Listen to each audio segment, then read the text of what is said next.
What up, y'all? Welcome to the Crazy House. I am your host, Crazy McKormik. You already know that. It's been a busy week for me. I gotta say, other than doing my side job, doing my main job. Yesterday was interesting as hell. Today I ended up waking up at 7 o'clock this morning. I had some work to do with my reaction channel, had to do grocery shopping, watched a bunch of fucking TV, trying to find stuff to do for this show. Luckily, I guess I could say luckily for me, there's actually news this week.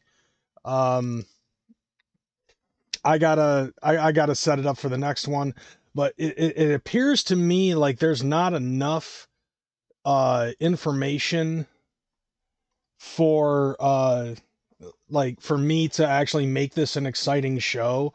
So I'm just going to open up Faygoluvers.net and I'm going to show you guys a couple of things. Before I do though, I will say this: I did take my kid with me to go check out the video game store because I found out that they're selling Pokemon cards and she's a fan of Pokemon cards now. She ended up getting herself a starter deck and at least one other card. I ended up coming across some more video games. I swear to God, I keep on saying every week I'm going to stop playing video games, but then something happens in my brain where I'm just like, I need retail therapy. So I'll go to the video game store and see what they have, and I always leave with something, even though I'm like, I need to stop buying games. But in order for me to do that, the video game store needs to stop selling fresh shit. And I ended up coming across 2 Armored Core games for the PlayStation 2, both of them well over $70, and that was it. But enough of that shit. How's y'all's week? Hope everybody's doing good. Go ahead and do what it says in the pin. Like, subscribe if you haven't already, and share this motherfucker. I need attention, please. I am a very anxious person, and I need fucking attention. Nice to see that you're still a fan, Big Will. So with that being said, goodbye. You will never be here again. With that being said, let's go ahead and get into Faygoluvers. Here's all of this shit that's going on. I'm not sure what seems interesting to y'all, but there's a couple of things that are up on this bitch that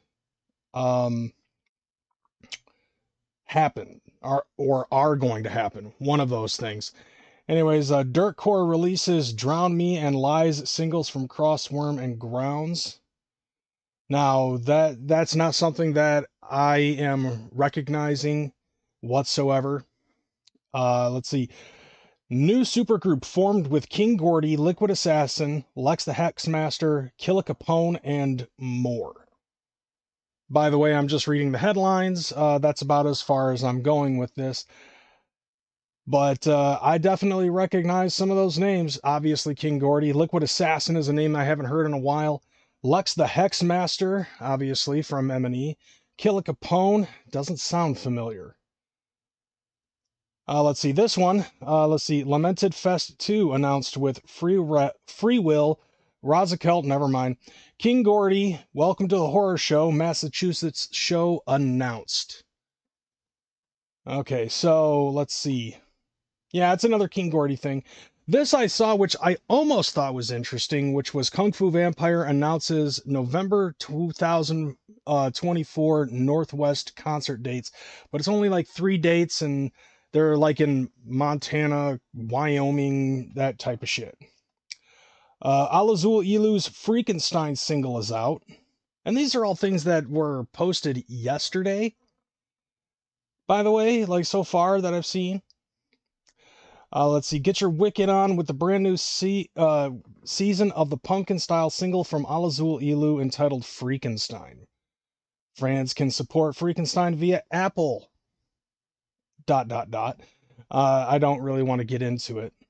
But this one actually, might as well bring this up since I see 4A2 official, the homie, is up in here.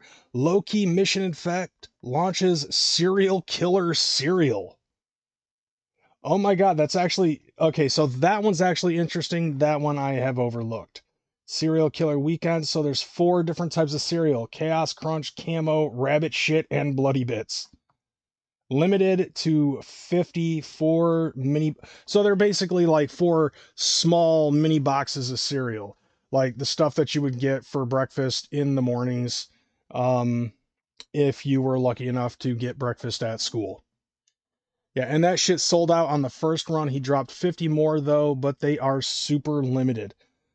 Now that makes me wonder, because like I would buy 2 of each just so that way I would have 1 to eat and 1 to fucking keep. But it definitely looks like, let's see, Chaos Crunch looks interesting. That's that kryptonite looking boy. Bloody Bits, Rabbit Shit. Rabbit Shit sounds like a little bit of truth in advertising in that one because it's fucking Cocoa Puffs.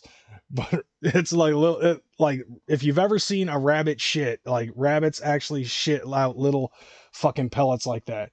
Camo looks like cinnamon toasted Cheerios, and it comes off. Oh, so you get all 4 cereals. So okay, I would buy 2.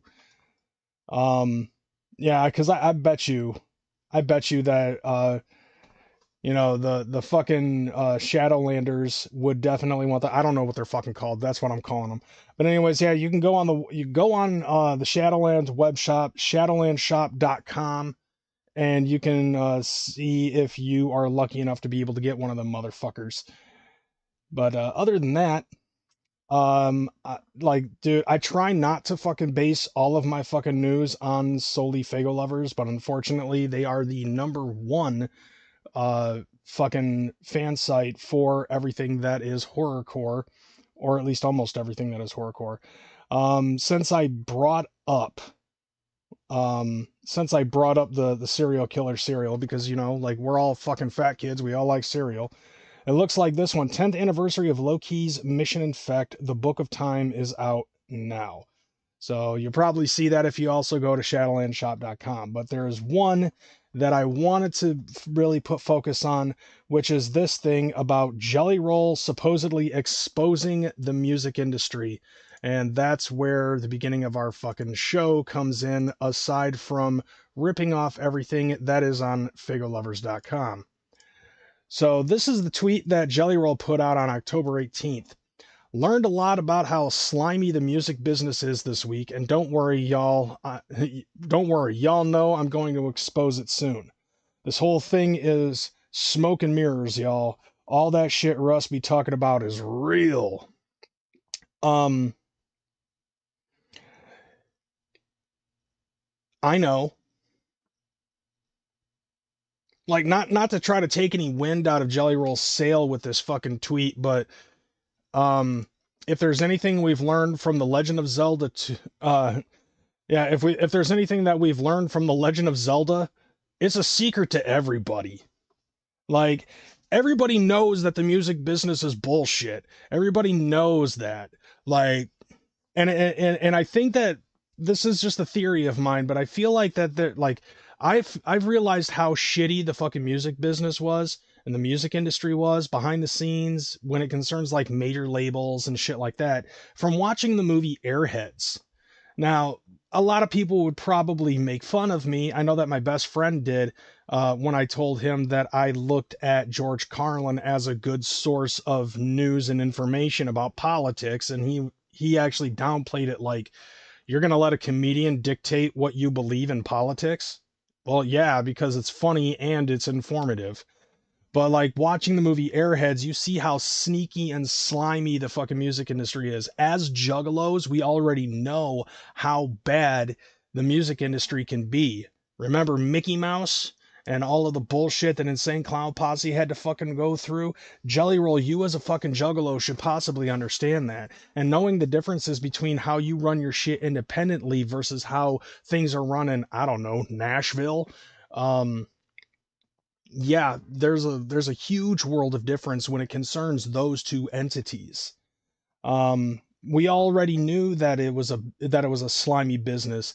Everybody that is a publicist in that fucking business is a fucking snake, and we all know that shit. They're all slimy motherfuckers that try to do what they can to try to slither their way into your pocketbook, so that way they can keep as much of that money to themselves as they possibly can.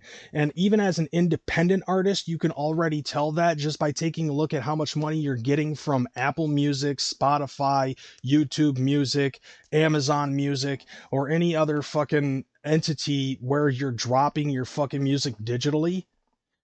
They fucking take pennies off they take fucking dollars off the dollar in comparison to how much you the artist fucking gets.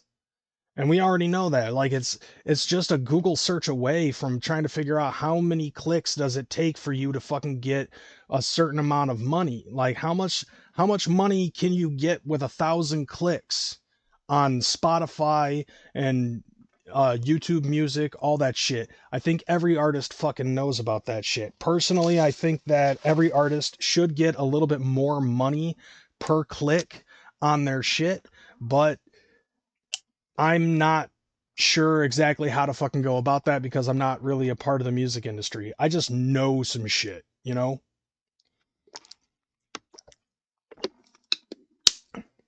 But as a person who purchases music and entertainment, goes to shows, um, merchandise, so on and so forth. Like, there's only so much that I personally know, but I personally know enough to know the industry, as Tech Nine would say, is punks. That's why Tech went independent a long time ago. He ended up going independent and doing distribution deals all on his own after his fallouts with Quest Records and J-Core, and he ended up creating Strange Music with whatever money that he was able to obtain with the albums that he sold from those record companies. And and you take a look at him now, like he only had like I don't think he has a full-fledged fucking platinum album. He might have some singles that went gold, maybe platinum, I'm not sure, but he's been in Forbes like how many times? Twice, 3 times, 4 times maybe. The motherfucker rakes in buku amounts of dollars, and he does it all independently. So I'm sure that Jelly Roll, when he decided that he was going to go country, he did his country shtick and was like, okay, he needs to go mainstream, but now he's figured it out, you know? And I guess if he didn't realize it before he fucking went in, like Insane Clown Posse knew before they went in that they were going to get fucking snaked when they went into Jive Records, they went to Hollywood Records, they went to Island Records. They knew that they were going to get snaked and somehow. They realized how sneaky and snaky the fucking music industry is when they went to Jive. They knew that the $1 million bonus that they were gonna sign, the sign on bonus that they were gonna get was all the money that they were gonna fucking get for a while from the album sales and all the other shit. You know, pay to play basically. And then the same thing goes for, you know, when they got signed to Island, they knew that the 1,000,000.1 was all that they were going to get until they were freed from their contract when they put out enough albums to sell under the Island Records name. And then even when they left, they took a fucking, you know, the industry fucking took a chunk. But it didn't matter because now they're free and they're able to keep all of the money that they earn via Psychopathic Records. So that's honestly a good thing with all of that shit. So yay for them. So I'm curious to see what else Jelly Roll is going to fucking say to follow up this tweet. I don't know if he has yet, but if anybody does see Jelly Roll do a follow-up of this tweet, let me fucking know, and I'll talk about it on the show next week. Because this is good. Like, this is some interesting fucking drama. Like, I want to get a taste I want to taste the butter off of this fucking drama. This Jelly Roll drama. So, that's it for that shit. Now, the next topic of conversation. I'm sure that Juggalos know about what has been going on. When it concerns the YouTubes and shit, the Daily Show. I mean, Violent J and Shaggy 2 Dope at the Gathering of the Juggalos announced that the Daily Show was at the Gathering of the Juggalos and they were shooting something there, but they didn't go into far detail about what was being said by the Daily Show. And maybe we all should have taken a clue considering what year it is and what time it is right now. It is fucking politics time. The ongoing onslaught of the Republicans versus the Democrats, the red versus the blue, the blood versus the Crips, cats versus dogs, mass hysteria, you know? All of that shit. Water, fire, air, and dirt, so on and so forth. So I ended up picking up the fucking video. Who will Juggalos vote for? Troy Iwata visits the Gathering of the Juggalos to find out. So if you haven't seen this, well, here you go. Like most presidential elections, this election will be determined by disengaged, working-class, independent voters from a few Midwest states. So I'm at a gathering of such voters in Thornville, Ohio. Oh, God. Did anybody at the gathering, did anybody in this fucking chat go to the gathering? And if they did they see this fucking Poindexter walking around in this? Because I did not see this at all. I can't even tell where but then again, I was too busy fucking hanging out with all the ballas this year. So, like, I didn't get to see this nerd fucking walking around. And that's coming from me, and I'm a fucking nerd. You didn't see him? Like, okay, dude, if I'm a nerd, what the fuck is this guy? You know what I'm saying? Look at him. Just look at him. Nerd. Okay, so it's 2024. We have a very exciting presidential election coming up. It's very exciting. Everyone's really happy about it. He's wearing all black nail polish already. And the camera angle is not aimed at the fucking cloaca on the dinosaur behind him. So, the cameraman is obviously not doing his fucking job. And anyways. Who are you voting for? Nobody. Fuck, I don't know. Nobody. Not a damn soul. No. Are you gonna vote? Hell no. Okay, I know that guy. That's Dead Body Boy. And, I follow him on Instagram. He's one of the Bizarre Boys. He seems like a fucking chill motherfucker.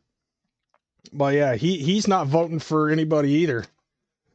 Like, the world is doomed if Trump or Kamala can't seem to get the Juggalo vote. Why don't you plan to vote? Because, like, you're voting for two people who pretty much doesn't care about your existence. That part right there. I actually agree with that, but, I'll be honest with you, like, I still intend to vote. Who the hell is this chick on the way right? Jesus Christ. Damn. She single? I think I got a chance. I bet you I got a chance. I will lick and stick the pasties off of her. Like, there's nothing that's been improving. For us low-income people, it's been Low-income people, as we spend $265 to go camping and buy $1,000 worth of merch. Hi. We're low-income folk. I have never voted in my life. I never will vote. Juggalos don't get involved in politics. Yes, this is the Gathering of the Juggalos. Yes. A music festival where young people in America's heartland explore new frontiers in fashion, self-care, and the arts. Suck my nuts, bitch. Fuck you. At least this is kind of funny. Don Mega made that shit. Okay, you know what? I feel like this needs to be volumed up a little bit. While enjoying the music of Insane Clown Posse. On drugs. They're all on drugs. Trust me. And that's a different era. And other popular acts of the murder clown genre. These tens of thousands of disengaged youths could be a powerful voting bloc, if only a political party would address the issues they care about. Right. 100%. I believe global warming is real. Man, it gets hotter and hotter and hotter to go through the summers. By the way, I'm sure that dude is fully naked. I don't know how he's able to keep composure seeing a dude fully fucking naked. It's 9 a.m. and you already have your shirt on. How do you feel about cutting taxes for billionaires? Yes, I think billionaires should pay more taxes. In a way, they're sociopathic clowns. Legalizing drugs, trans rights. Oh my god. Of course a juggalo would want to say, yeah, legalizing drugs. Weed being fucking decriminalized or medically legal or, or recreational legal in every single state but 11 in this country is not enough. There are 39 states where marijuana is either fucking medically or recreationally legal. That's not enough. We need, and on top of that, nobody's getting in trouble for nangs. There's a lot of other drugs too, but I'm sure people are like, we need acid and molly and coke and heroin and meth all fucking legalized. We need to legalize all drugs. Personally, in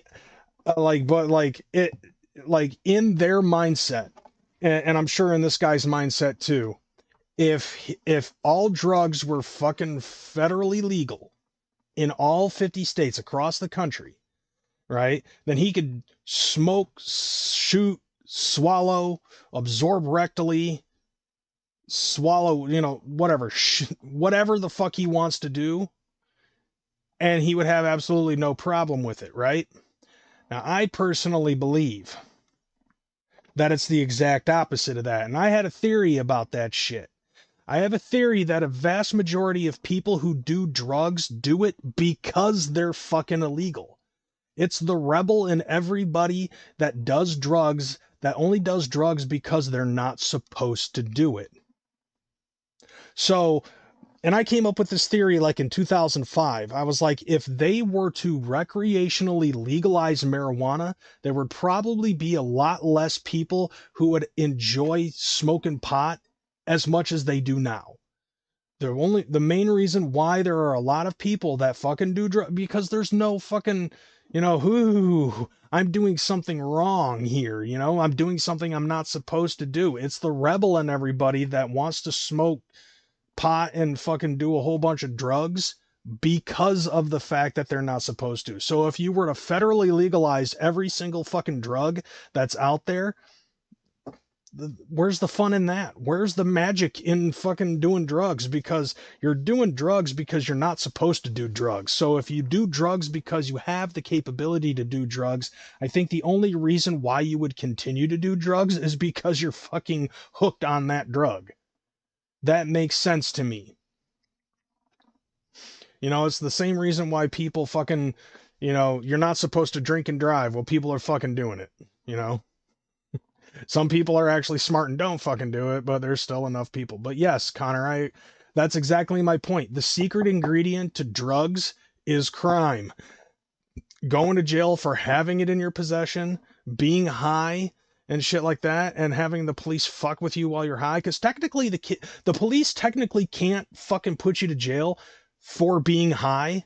They can only fucking put you in jail for having the substance on you. So like if you get pulled over and you got a bag of mushrooms, you better eat the whole fucking bag if you don't want to get in trouble. Littering and y'all know that fucking movie. If you're a fucking pothead and you haven't watched Super Troopers, I don't know what the fuck you're watching. But that's just my theory. Fuck you, phone.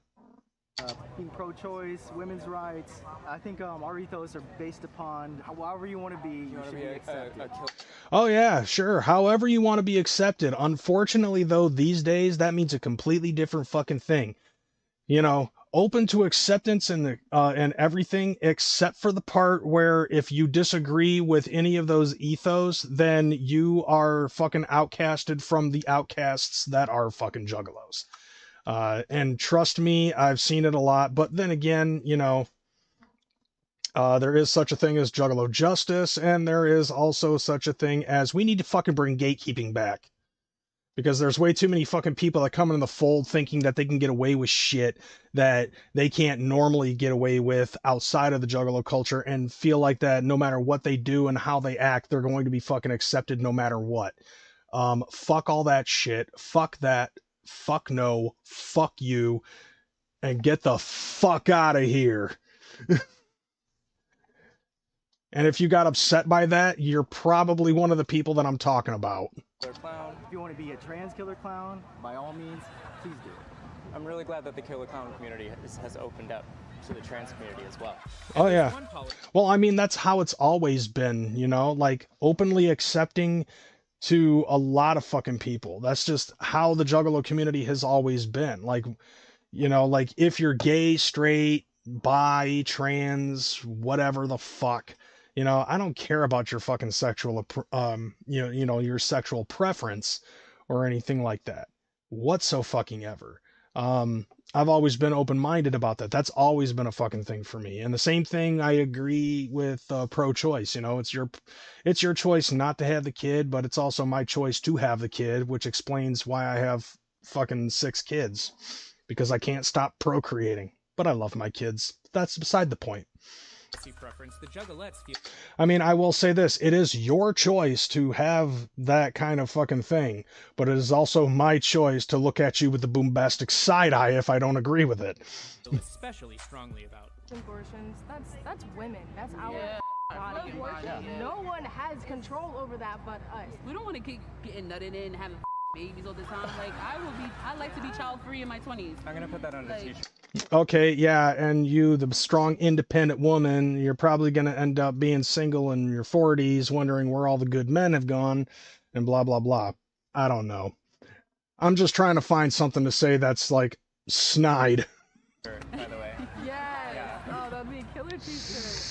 Unsurprisingly, the Juggalos were interested in a third-party candidate, and their pick turned out to be more politically viable than RFK Jr. The world would be a much better place, in my opinion, if there was a Juggalo in the White House. I did the cloud. I mean, that probably not a good idea. Like, as a Juggalo, I am going to say that that is not a good idea. Like, if your mindset is to believe that somebody that acts as crazy as us was in the White House, that's no different than, let's say, Jan 6, okay? If you, and on top of that, by the way, I understand that The Daily Show is doing this just for the fucking sake of comedy and everything. I get it. No, dude, Connor, all offense in the world to us, you know, like, Leroy Jenkins, you don't want me making no decisions on that level. And yes, dude, Leroy, I've met you in person and I totally fucking agree with you on that one. You are a psychopath. Like, we've already seen what happens when fucking non-Vikings enter the White House. It's a bad idea to have one of us. Like, not, I will say this though. the thing, yeah, I love you too. The thing with the Juggalos at the gathering of the Juggalos is it's lawlessness and chaos, and that's what makes it beautiful and wonderful, but it's only a limited time. We don't need this for 4 years straight, okay? One weekend is bad enough. The other thing too is like there are very few juggalos out there that are all fucking straight-laced with good ideas that could actually take the business in the White House absolutely seriously. And most of those guys end up fucking getting canceled on YouTube. Dude, what is up with this fucking lanky bitch? Like, god damn. I'm going back to my male pigness. That fucking thin rail right there is fucking hot. No cap. Like, that's the one I'm eyeballing the most. Although, she definitely doesn't sound like a very intelligent human being. Would turn pink if a Juggalo came in. Hold on. Pick turned out to be more. Oh, God. Out of all of this, I will have to say this, though. Guy liner over there, JD Vance, is probably right now the closest to a fucking Juggalo that we have, because dude is a fucking millennial.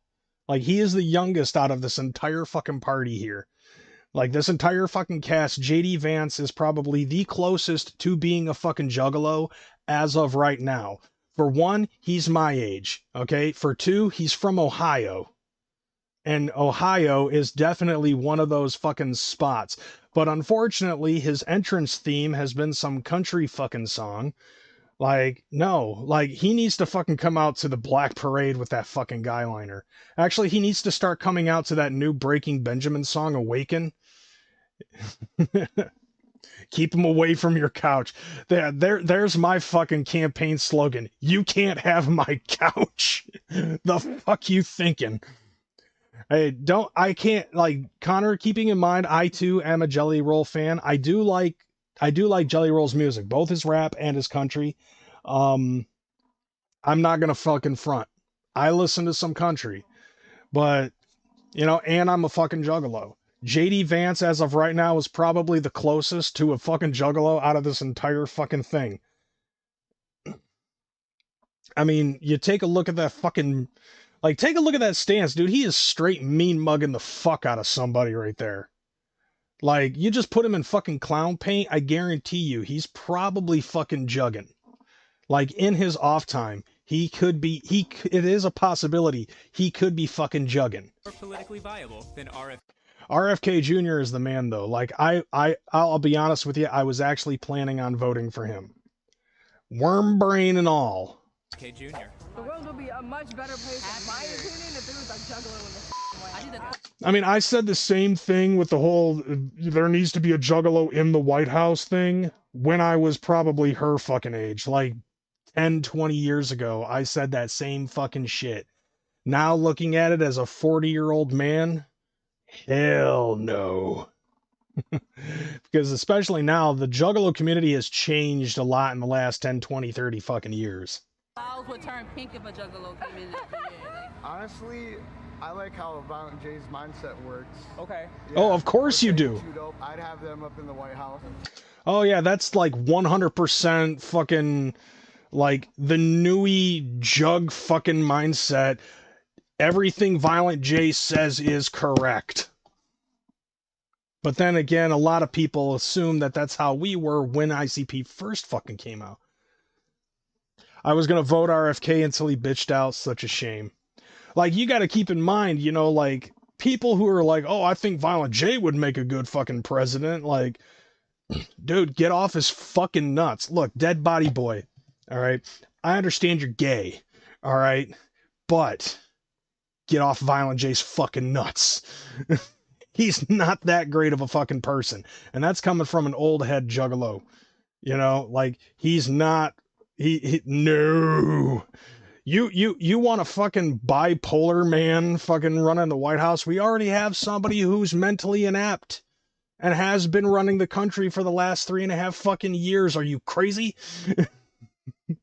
And that's coming from me, a guy named Crazy. Are you fucking crazy? I'd say Like Shaggy Tudo be like, all right, here's what we're gonna do. You know what I'm saying? First, we're gonna fucking tear down that fucking wall. You know what I'm saying? And then after that, we're gonna beat the shit out of anybody that comes through illegally. You know what I'm saying? Anyway, here's National Days. Although I would say Renee would make a good first lady. I mean, if you saw her in that fucking dress she was wearing at the fucking VMAs, holy shit. That's all I'm saying. Shaggy's gonna stab me one day. And that makes sense too, as because President Violent J. Violent J would be trying to get more blowjobs from interns than Clinton. Dude, like, if Violent J could possibly do so, he would not only... Actually, like, I think Sarah Rusi's got his balls in a vice grip right now, so, like, he's not able to fuck on the side. And I don't think that he's actually able to do three-ways with Sarah Rusi, even when she was still fucking doing OnlyFans and stuff like that. Like, she was doing just chicks on her OnlyFans. I'm not sure because I don't subscribe to her fucking OnlyFans. However, like, this is just what I'm to understand. He like Jay would, you know, if a chick goes up to Jay and says I want to fuck, he'd be like, I want to, but Sarah won't let me. You know, and I don't think Sarah shares. If you've been watching Sarah's fucking shit on TikTok now, like, she is definitely trying to fucking play Martha Stewart on TikTok right now, cooking Faygo-based foods. She goes live a lot now. Mama Shags does? Yeah. Like, Renee's fine as a motherfucker. I'm not gonna front. Shaggy Two Dope is a fucking lucky guy. Hold on. I'd say Shaggy as president and then Violent J as second. And that makes sense too, as because President Violent J. Might scare some people. Of course, the Juggalos would want one of their own in the White House. So I put Yeah. on my best Juggalo formal wear to find Oh, out if God. Violent J himself would accept the nomination. Like, he's just wearing the same outfit, but wearing fucking face paint. Oh, by the way, this is gonna be interesting. Let's talk to Joseph Bruce about fucking politics. That no amount of money. You gotta go places. Yeah. They give you an itinerary. You gotta get up all early and shit. Oh yeah, you mean like at the gathering of the Juggalos? Perish the thought. That's the #1 qualification of the president. You have to get up early. Even though Violent J refused the mandate I mean, he does kind of look good in that outfit in the White House. of Commander-in-Chief, he had clear policy preferences on everything from mass deportation Though. Now I remember why I hated Trump, that wall shit. to women's rights, They have the right to be the shit. environmental conservation. We think we're the superior animal on this planet, right? Let me tell you what the superior animal is, a whale. Why? Because of its fucking size? Dude, we live in totally different bodies of land and water, okay? Like, we live on land, and technically we are the superior fucking animal. And the reason, like, dude, did you ever read fucking Moby Dick? What the fuck did they do during the vast majority of Moby Dick, okay? It was a small fucking whaling ship, and they killed a whole bunch of fucking whales, and the only one that they couldn't kill is Moby Dick. That was it. Like, that was the entirety of the fucking book.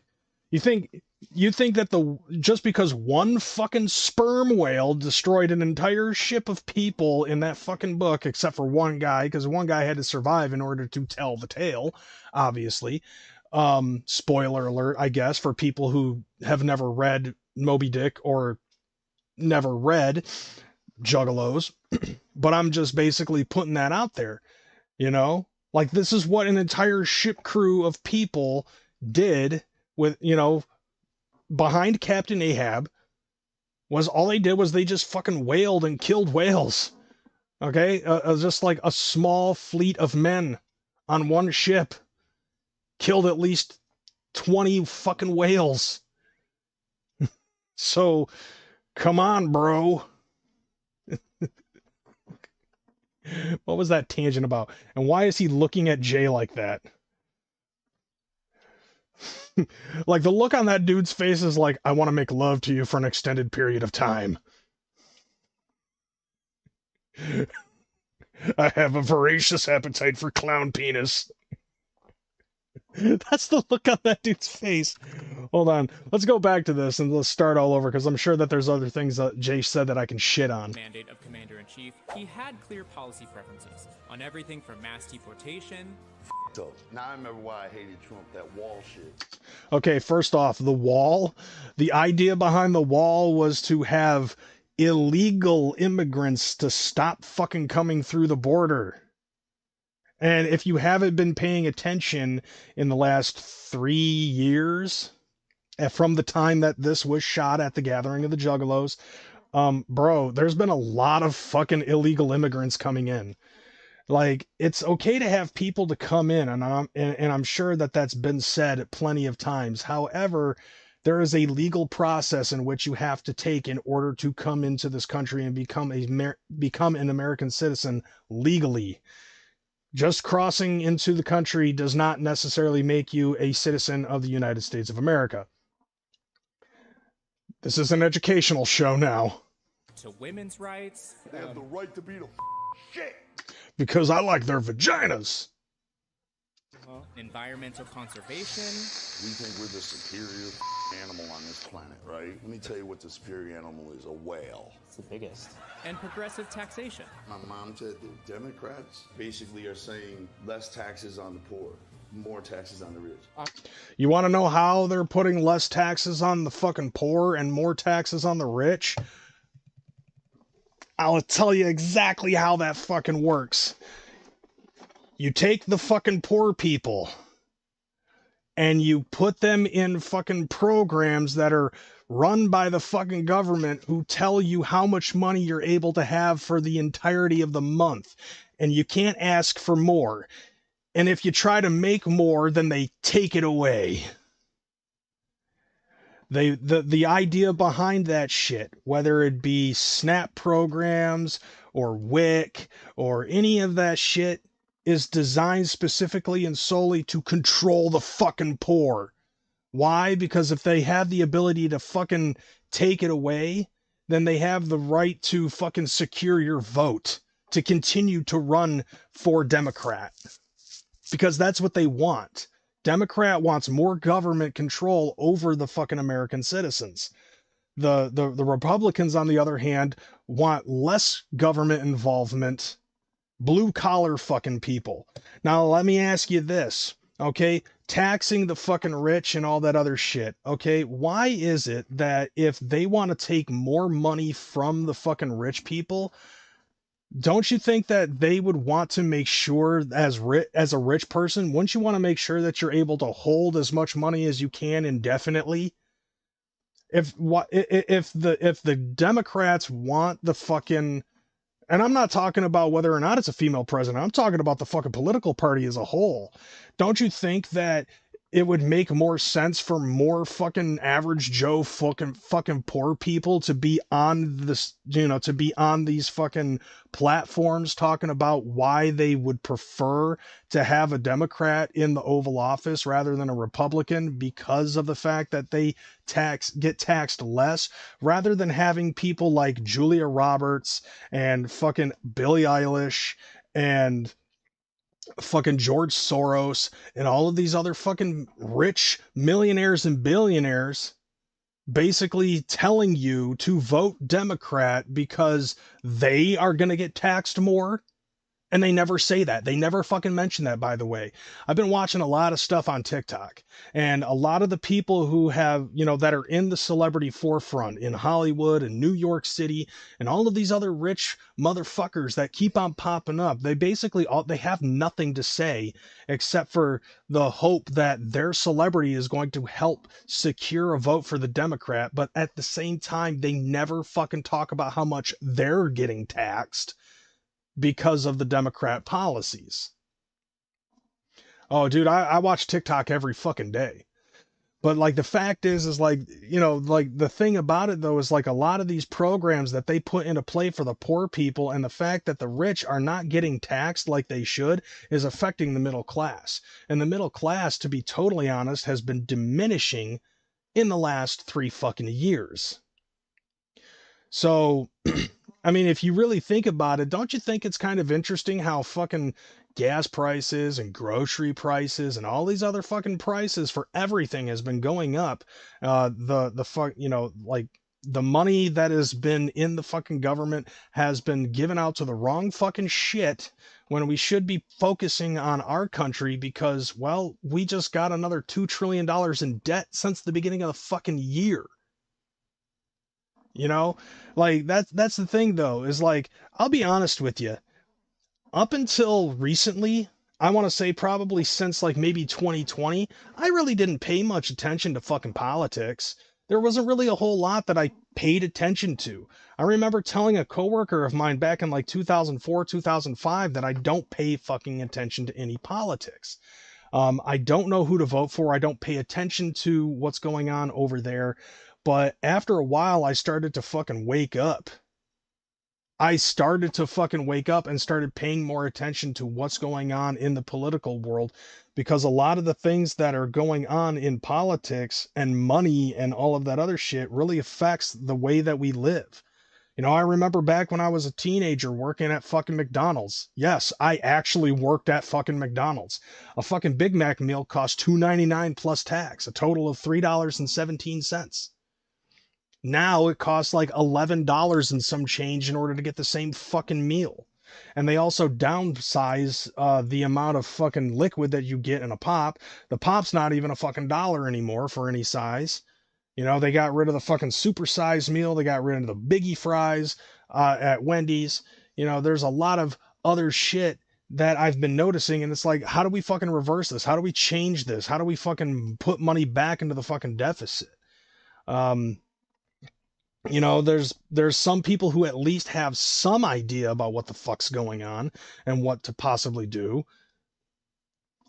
But I don't know exactly how all of that shit works behind the office.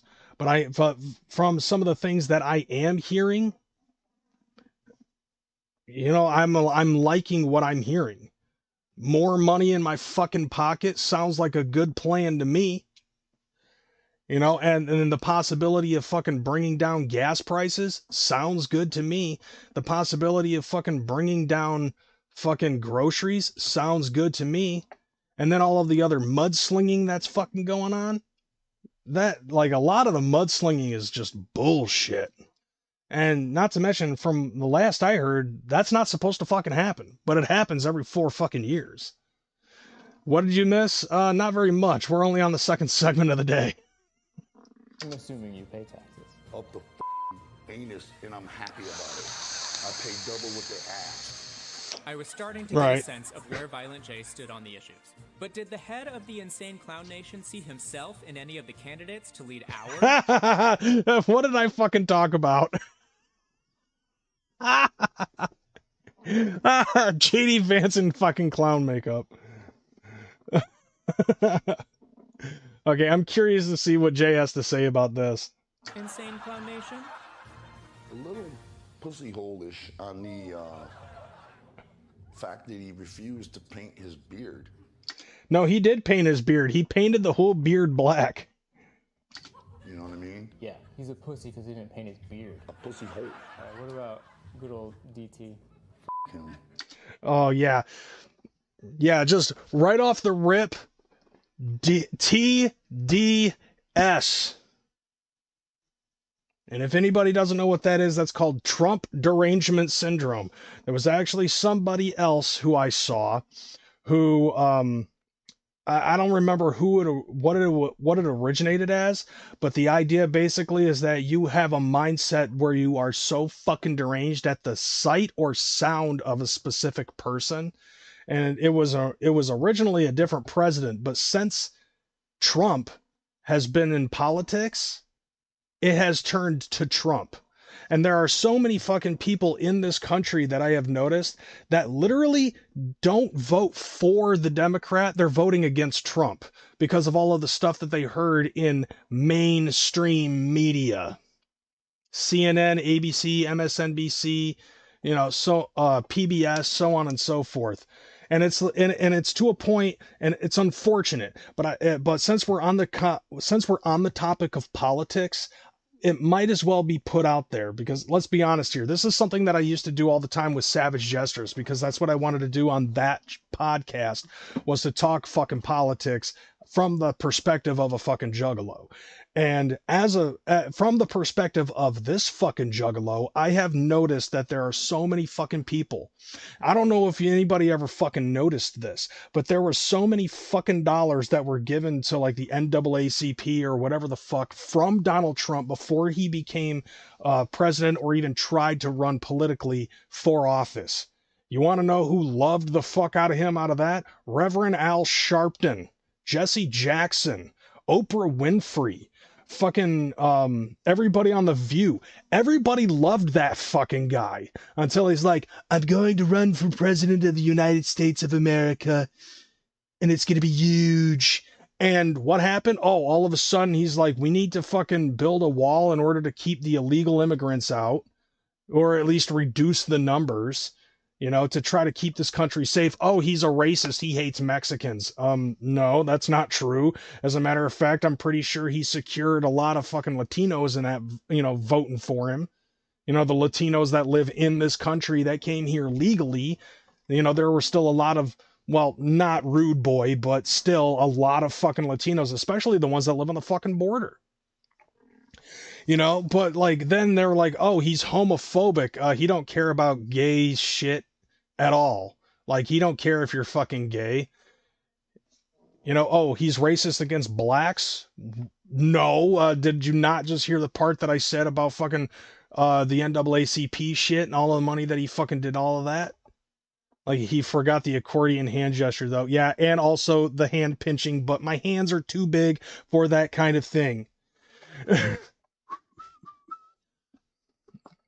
But still, never. But like, take a look at Joe's face. Like, right off the rip, he sees Donald Trump, immediate anger because of the stuff that he heard. The stuff that he heard about Donald Trump, not knowing the history of Donald Trump. Did you know that Donald Trump was on Home Alone 2? Like, how can you hate that guy? Like, that's just... That's the one thing that it makes no fucking sense to me whatsoever. It's stupid as hell that now I'm fucking doing it. All right. And I can't help it. But, but like, since you had to point that out, DC Fago guy, now I'm doing it. But the fact is like, there's too many people out there who are so, and this is ironic, okay? I'm going to say this. For the Juggalo community that's out there watching right now, I'm going to tell you this. For a group of people who are so open-minded about togetherness, why are you so close-minded about Donald John Trump? Why don't you actually do me a favor, do yourself a favor, and actually pay attention to what the fuck is going on and open up your eyes?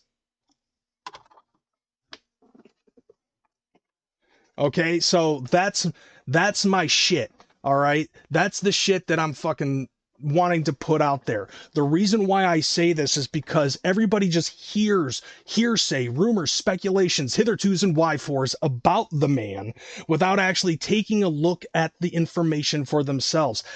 You literally have a fucking supercomputer in your pocket that automatically connects yourself to the fucking internet, and you can't take 10 seconds to Google search whether or not something is true. You know, like, all you be like, it's basically like person A goes up to person B and ends up saying Donald Trump is a racist, and they just believe it offhand because that's how it is in this world these days. We don't read the entire article, we just read the fucking headline. It's fucking stupid as fuck that there are so many people that are actually brainwashed by the mainstream media that they fucking only read the fucking headline and believe that to be fact, especially when they're reading it off of the fucking Onion. Okay. Because he's all about that wall.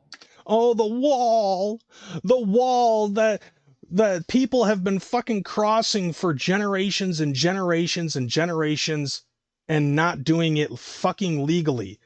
It's like, look, I understand that there are a lot of people here that come in as refugees. You know, I mean, we have a lot of fucking, Bosnians that live in fucking West Michigan. They're all refugees, but they came here, for refugee shit that America basically, I guess, fucking approved or something like that. But they didn't come in illegally. They're all fucking here to work to try to become American citizens, to get away from the badlands of whatever's going on over in Croatia or whatever. And the same thing fucking goes for, I understand that Mexico is shit. And I understand South America has a lot of bad shit that's fucking going on. However, coming in illegally is not going to help your situation much at all. That's one of the things. Now we have too many fucking people that are coming into this country, living here legally and illegally, and that's also one of the reasons why the prices of fucking shit's going up. So Donald Trump's idea was to put up the fucking wall to reduce the amount of fucking people that were coming into this country illegally in order to keep shit fucking down. And according to South Park, Canada already built their fucking wall. To me, I don't feel like that the wall was actually a bad idea. It was an expensive idea, but it wasn't a bad idea in my view, and I also don't feel like that it was a racial issue. It wasn't be like, we got to keep the Mexicans out. It wasn't like, oh, even if you're a fucking legalized Mexican, you're going to be fucking thrown across the fucking side of the other side of the wall. No, that wasn't it. All right. This is Tim Walz. This is Kamala Harris's VP. Who?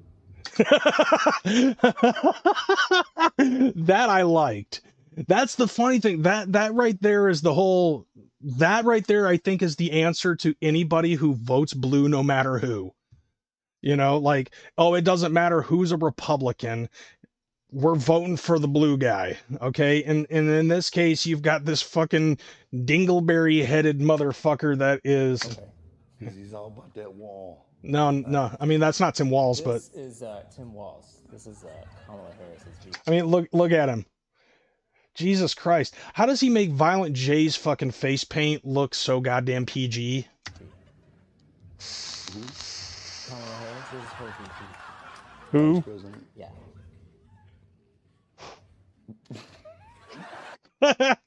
That's my fucking answer to that one as well. Like, he's like, that is the face of a man that says, this is who I'm about to vote for. Fuck. This fucking goofy looking mook.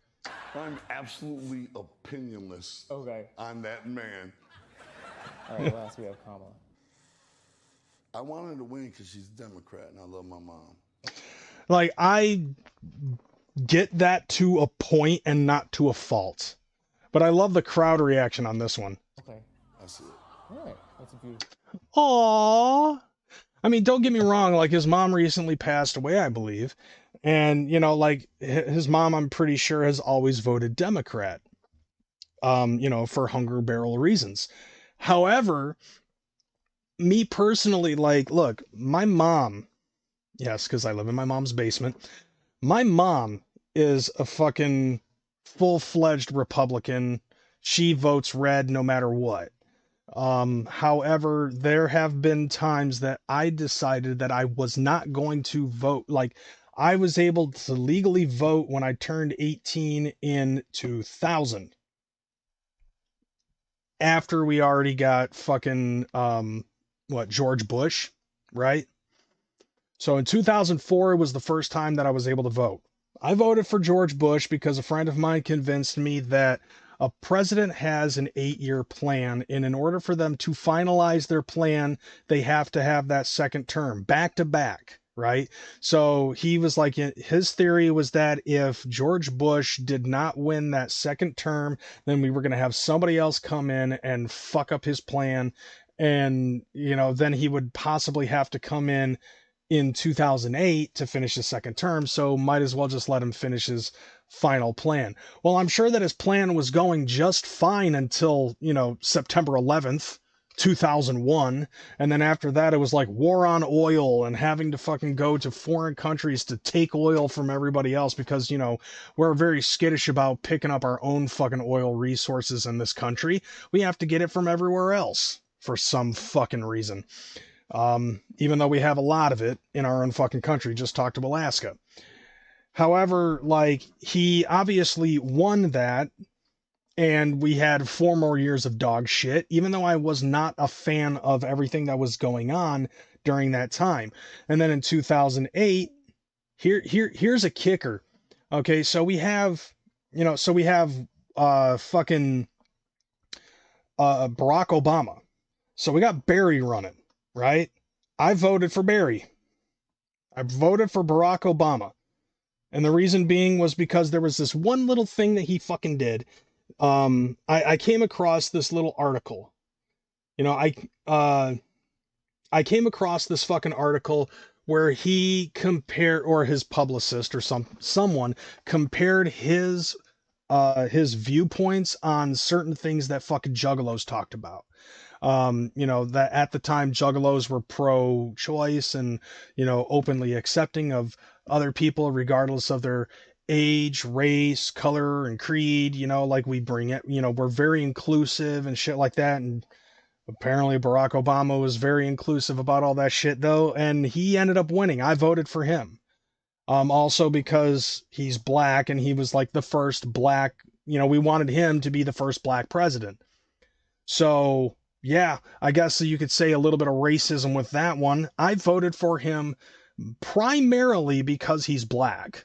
And I fell for the fucking guise of, we are going to be living in in modern history of having the first black president of the United States.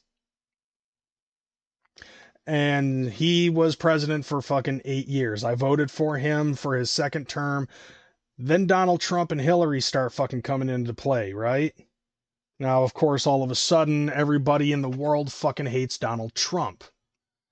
And so at the time I was with my with my baby mama, and she was already up and down saying, I'm voting for Hillary. I want to be a part of fucking history and vote a woman into the office. And I'm like, that's the only reason?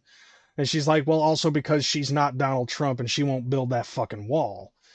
And I'm like, I'm thinking to myself, honestly, like, this is around the time, so like, obviously, my point basically being, I don't vote specifically because of a, because of a political party.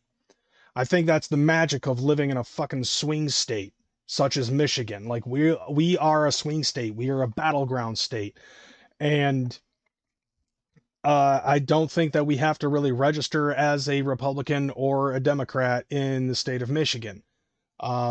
However, for the Donald Trump run, it was like, okay, all I'm hearing about is Donald Trump, no matter what news station is I'm watching at the fucking time. So I got tired of hearing about Trump and not hearing enough about Hillary Clinton, except from my baby mama, who basically is just like, I'm voting for Hillary, fuck Trump, blah, blah, blah. He's a racist, he's a homophobe, he's a xenophobe, all this other shit, this, that, and the other. And so I decided to try to find a third-party candidate. And there was this one guy, his name is Gary Johnson, and he was having a debate with somebody about federally legalizing marijuana. And this chick ended up saying in the debate that it is proven that smoking marijuana can lead to a fucking heart attack. And then in the middle of her explanation, the guy falls down off of his chair and pretends to have a fucking heart attack. And I laughed my ass off. I'm like, there's my guy. There's my guy. He's getting my fucking vote. And I voted for Gary Johnson. So, but, like my ex ended up flipping her lid when I told her flat out, I voted for Gary Johnson. And she was like, you might as well have voted for Trump. No, because I voted for fucking Gary Johnson. He wants to federally legalize weed all across the fucking country. And if he was going to win, then he was going to try to do it. She's like, but it's an independent vote. Nobody votes independent. Well, maybe if more people voted independent, then we could actually have some third party that can come into all of this shit and not have it be just a two-party system. Personally, I think that we need to have more fucking parties in this, in this shit. Hell, there are many other countries that have more than 2 fucking parties. I believe France has like 7, and they're all running, so there's like a little bit more fucking, space. There should be more. I do believe that there should be more than 2 primary parties. Just Democrat and Republican doesn't sit well with me. And the reason why I feel that way is because there's so much fucking division in this country. If you pay fucking attention to what the hell's going on in the world of politics right now, if you are a Democrat, you are loved by Democrats, and you are indifferent with fucking Republicans. If you're a Republican, you are absolutely hated by fucking Democrats but loved by Republicans. And if you are a Democrat that decides to open up their eyes to the bullshit that's been going on with the fucking Democratic Party and seeing through the lines and shit and decide to announce publicly that you're fucking voting for a Republican this year, well, from what I've seen, those people who are all about open acceptance and inclusivity fucking hate on you and attack you like a fucking pack of hyenas. Like they fucking go after you like a goddamn pack of wolves. And for me, personally, to see that kind of attitude coming from that that specific political party does not want me to be a part of that fucking party. And like, if anything, seeing how people on the Democratic side of things have treated Democrats that have decided to go for the Republican vote this year, and the way that they have attacked them relentlessly, tried to cancel them, dox their motherfucking addresses and phone numbers, so that way more people can harass these people, get them in trouble to cause them to lose their jobs, all on the fact that they decided that they're going to vote fucking Republican instead because they don't like how the Democratic Party has been treating this country for the last 4 fucking years. That made me decide I'm never voting Democrat again.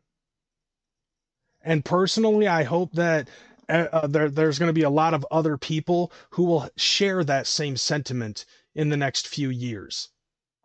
And the reason being is because those people, the ones that talk about open acceptance and inclusivity, are the ones that are fucking destroying public property and people's fucking personal lives. Fuck that shit. That's why I voted for Actually, I'll say this. I'm done with this shit. I'm going to fucking show you something that happened 4 fucking years ago. 4 fucking years ago this happened. When Violent J, just out of nowhere at the end of one of their fucking podcasts, ended up saying some shit that made me just think, what the fuck? Here it is. We out until Wednesday at 9 o'clock. Don't vote for Trump. We'll see you next time. We'll see you way before that. What are you talking about? It's not till November. We don't want a racist person in the office. Oh, I say nobody. Like that just came completely out of fucking nowhere, right? And when I heard that on this podcast, I looked at Violent J. I looked at Joseph Frank Bruce Lee the exact same way that I have been looking at Taylor Swift and Billie Eilish and all of these other fucking celebrities that have been basically trying to get everybody to smack down their vote. I looked at them the same way. That literally fucking made me a little bit more disillusioned of Violent J just for saying that completely out of context. Don't vote for Trump. Like, that's all he had to fucking say. So you know what I did? I held that close to the fucking chest until Election Day. And to spite Violent J, to give him a big fuck you, I voted for Trump. Now, granted, Joe Biden obviously won. And I can't say whether here nor there, whether or not, you know, like the Dominion systems were fucking, were fucking hacked or whatever the fuck. Nevertheless, Joe Biden won. And a lot of the shit that happened with everything that happened with COVID, I was absolutely aghast. With the peaceful protests that ended up with cop cars being caught on fire, people busting into fucking banks and stealing money, stealing shit from a fucking Target, destroying public property, peacefully, of course, having people fucking be put in hospitals. I was fucking worried as hell that, when it was happening here in Grand Rapids, I was worried as hell that my favorite Euro shop was going to be destroyed because I was really craving a hero. So like when it concerned all of that shit, and then January 6th, I was just as disgusted with all of the people who acted the way that they fucking did. A couple cops got hurt. One lady got fucking shot at. Nancy Pelosi is still alive. But just hearing Violent J say that fucking shit, I'm like, don't vote for Trump, okay? I'm voting for Trump because fuck you. Don't tell me how to fucking vote. And the reason being is because of shit that I recently saw. I was actually surprised that I've held on to this upcoming video for the last week or so. I know, Bad Style, Trump didn't lose because Jay said not to vote for him. However, for me personally, don't tell me how to fucking vote. I will make a decision. And if I hear one of my fucking favorite artists try to tell me how to fucking vote, I'm doing the exact opposite. Especially when somebody like Violent J, who obviously has no idea what's going on in politics and has no desire to figure out what's going on in politics and doesn't educate himself on what's going on in fucking politics, just like a lot of these other celebrities that are going on. Why should I take word from him about who to vote for? I'm sorry, but I watch information coming from Donald Trump's side of things. I watch information coming on from Kamala Harris's side of things. And to be totally honest, I've made my decision. But seeing how things have been going on, check this video out. This is interesting because I came across this. What is something weird about conservatives? Keep that in mind. What is something weird about conservatives? You ready for this? You're going to love this. There is almost a cultish vibe, I feel. Coming from somebody who's wearing Shaggy 2dope's makeup, unless that actually is Shaggy 2dope. I've never seen Shaggy 2dope look any finer in my life.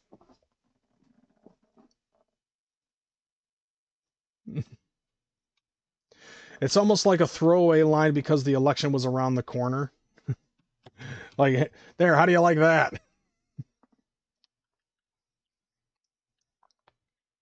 Somebody interviewing a Shaggy 2dope there. What the hell is going on? What is this? This literally was the fucking thumbnail that I saw that made me want to figure out what the fuck is going on here. Let's watch that again. What is something weird about conservatives? There is almost a cultish vibe, I feel. The way they operate within themselves, they refuse to listen to outside people, they're refusing to learn, essentially. Okay, so we've got Shaggy 2dope, we've got gay AI Shaggy, now we've got Tranny 2dope over here. Twinkalo. No, dude. There was somebody who actually said that Ouija Mac kind of has that twink vibe going on. You think you met that kid at the gathering of the Juggalos? Possibly. Like, keep this all in mind, okay? Let's start off with this one. there is almost a cultish vibe coming from somebody who's wearing Shaggy 2 Dope's fucking face paint. They already said the same thing about us Juggalos in the last 30 fucking years, that we are a cult-like fucking fan base. Okay? And by the way, the cultish vibe also comes from that other side that's not the conservative side. The liberal side is also, if anything, if not as much, more cultish than the fucking conservative side. And the only reason why you're saying that is because you hear the word conservative, you're immediately thinking about Donald Trump. You're not thinking about the conservatives and the Republicans as a whole. But this is also coming from somebody that is very far left, and you can clearly fucking tell. Almost a cultish vibe, I feel. The way they operate within themselves. Okay, so God, what is that chin? That is a very jutted out fucking chin. It has a very punchable face. It's the CNN and Fox News glazers that be the most spun out. Dude, Trailer Park, if you've been paying attention to fucking CNN lately, Trump's been getting a lot more fucking love on CNN in the last few months. It's like since he got fucking shot, he has been actually getting a lot more love on CNN. It's weird. Like, I feel like I'm living in a bizarro world now whenever I watch CNN. Like, he still gets a little bit shit on, but it's not as fucking hardcore. The way that I feel the way they operate within themselves. Like I said, you know, there's a difference between what the Republicans want versus what the Democrats want. And the Republicans want more power to the people, more power to the state, and get the government fucking out of the way and a little bit more money in your fucking pocket. Like, that's really what the fucking Republicans want. And I feel like that the Democrats really focus more on more power for themselves and control of the fucking people. Remember the 5th of November, motherfuckers. Okay? And it's funny as hell how that fucking rings true, especially for us Juggalos, because now there's 2 reasons to fucking remember the 5th of November. Because that's going to be the 22nd anniversary of the Wraith Shangri-La, and that's the day that we fucking vote. So, if you're not a felon, which I know a lot of Juggalos are, remember the 5th of November. Refuse to listen to outside people. That's bullshit. To be totally honest, like, there are a lot of people who listen to both sides of the fucking argument. I've been listening to a lot of the arguments on both sides. As much as I can fucking swallow Kamala Harris's drunken ramblings and circling around answering a fucking question as I possibly can. Like, I try to do my best to listen to whatever the fuck Kamala Harris has to say, and for a vast majority of the time, there's a lot of word salad, but there's not really any point. Like, she barely fucking talks about what, you know, it's like literally there's like the beginning of each answer to any question that she has either is like, I grew up in a middle class family, or I used to work at fucking McDonald's. You know, it's always that type of shit. And then in order to skirt around some certain shit, she's like, let's get straight to the point. And in her wine drunk, whiny fucking voice, it gives me a goddamn headache. I literally want to try to fucking blow my fucking brains out by beating myself in the head with the same parts that I'm trying to pack at my fucking job. I'm trying to beat my fucking skull in with a flange anytime I try to hear her voice, and I'm getting tired of it. Yeah, I know. I saw Trump working the fries. I saw that shit. Like, I saw him working the fries. He was working the back drive too, like the front drive-through as well. Like, I thought that was great. Seeing how many fucking people were coming in watching him fucking do that shit. Like, that shit was fucking fresh. I don't give a fuck. Like, could you imagine going up to do a McDonald's drive-through window and seeing Donald Trump handing you a fucking Coca-Cola? Like, could you imagine that shit? I would lose my fucking mind. It would just be an epic fucking thing.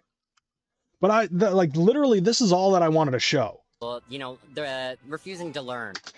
coming from the party that only reads the headlines and acts as if they read the whole fucking article, as I made mention before. Like I said before. Oh, and by the way, to close out the last fucking thing that it said, you know, the fucking sea green starfish Shaggy Two-Dope over here. Like, you want to talk about fucking close-mindedness when it concerns the conservative party and shit. Do you realize that there are a lot of people who, for their entire lives, voted Democrat, and they are sick and tired of what's been going on in the Democratic world with the Biden-Harris administration, and they decided that they've had enough of it and they're going to vote for fucking Donald Trump? And why do you think that is? Probably because they read more headlines than Trump is a homophobic, xenophobic, fucking racist who wants to build a wall around, you know, between the United States and fucking Mexico. And, you know, like, everybody thinks he's going to start World War III and all this other stuff, when the facts remain, actually, oh yeah, how many times has he fucking denounced Project 2025? How many times have the people who wrote Project 2025 said that Trump had absolutely nothing to do with it? And all you hear is Kamala Harris and her constituents fucking talk about how he's going to enact Project 2025. Meanwhile, the people who wrote 2025 endorsed Kamala Harris.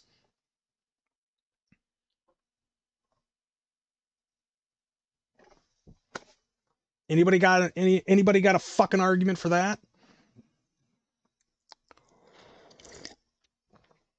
You want to talk about how the conservatives are fucking refusing to learn?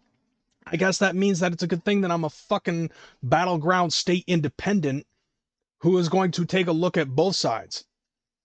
And especially since, like I said before, I was planning on voting for fucking Bobby Kennedy, for the sole purpose of having another Kennedy in office. Not to mention, I also believe that he is right about the the disease epidemic in this fucking country. There are way too many fucking people in this country that are sick with physical or mental disabilities or anything of that nature. There are way more fucking people in this country, this land of aplenty, where we can be anything we want to be and get anything that we want to get as long as we are willing to work hard and diligently. How many fucking people in this country, what percentage of this country are fucking depressed? And why?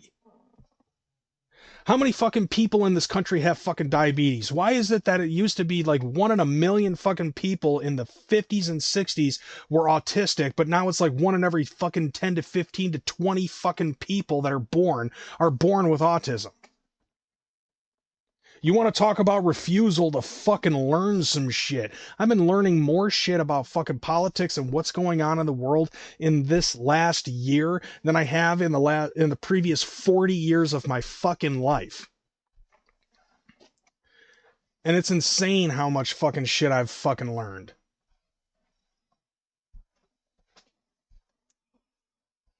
Essentially, I think that is a large part of it. I'll take ironic for 700. So will I. And like, I didn't really want to fucking go into whatever it is that she was talking about. However, I will post a link in the description after the show so you can watch everything that this chick says, because I watched probably half of this and there's a lot of other shit that she fucking says. But, you know, I'm already like an hour and a half into the fucking show. I feel like it's a necessary need to have to talk a lot more fucking shit about other people. So we're going to move on to the next fucking topic of conversation. That's it for my shit. Now, I'm going to tell you this. If you haven't figured it out already, I'm going to explain to you. Actually, I think I've explained enough.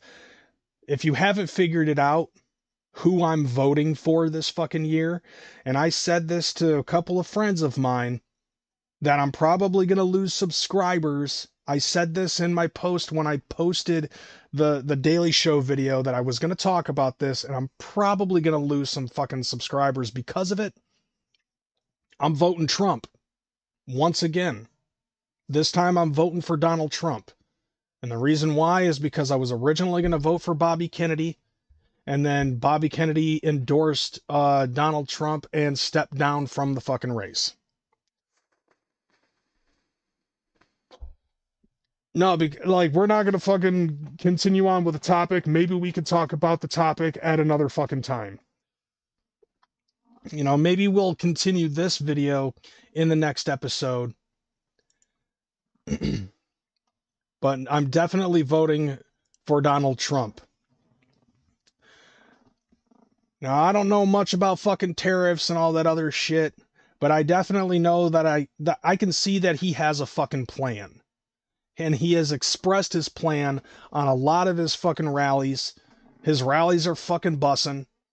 And Kamala basically feels that it's a necessary need to fucking have little kids and old people watch Megan Thee Stallion twerk before she fucking shows up and talks circles around a fucking around a question. And yeah, I agree with you on that one, Trailer Park. See, this is the reason why I fucking said that, because for one, I want to get rid of the fucking people who are so close-minded that just the mere mention of Donald Trump would cause them to fucking unfollow me and block me off of social media and all this other shit. Because if you aren't an open-minded individual that is willing to fucking accept the fact that I want to vote who I'm going to vote for, then fuck you. And, you know, and this is, and Bad Style, I'm going to tell you this right now. This is something that I really, really wanted to avoid on this channel. I really wanted to avoid it on this channel, but I felt that it was a necessary need to talk about it, since that's what happened with the fucking Daily Show shit that happened at the gathering of the Juggalos. I cannot believe that that's what it was about. And Violent J and Shaggy fucking kept it very close to the chest. Of course, Shaggy, I don't even think fucking votes. But then again, isn't he still a felon? So he can't fucking vote. He already said in that little short that he can't, that he isn't voting.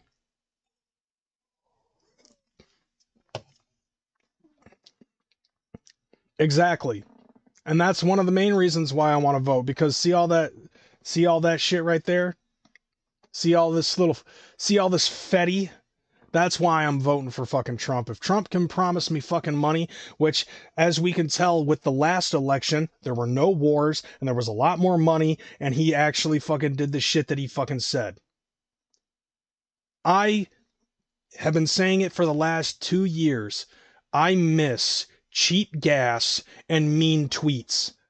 I miss facts over feelings.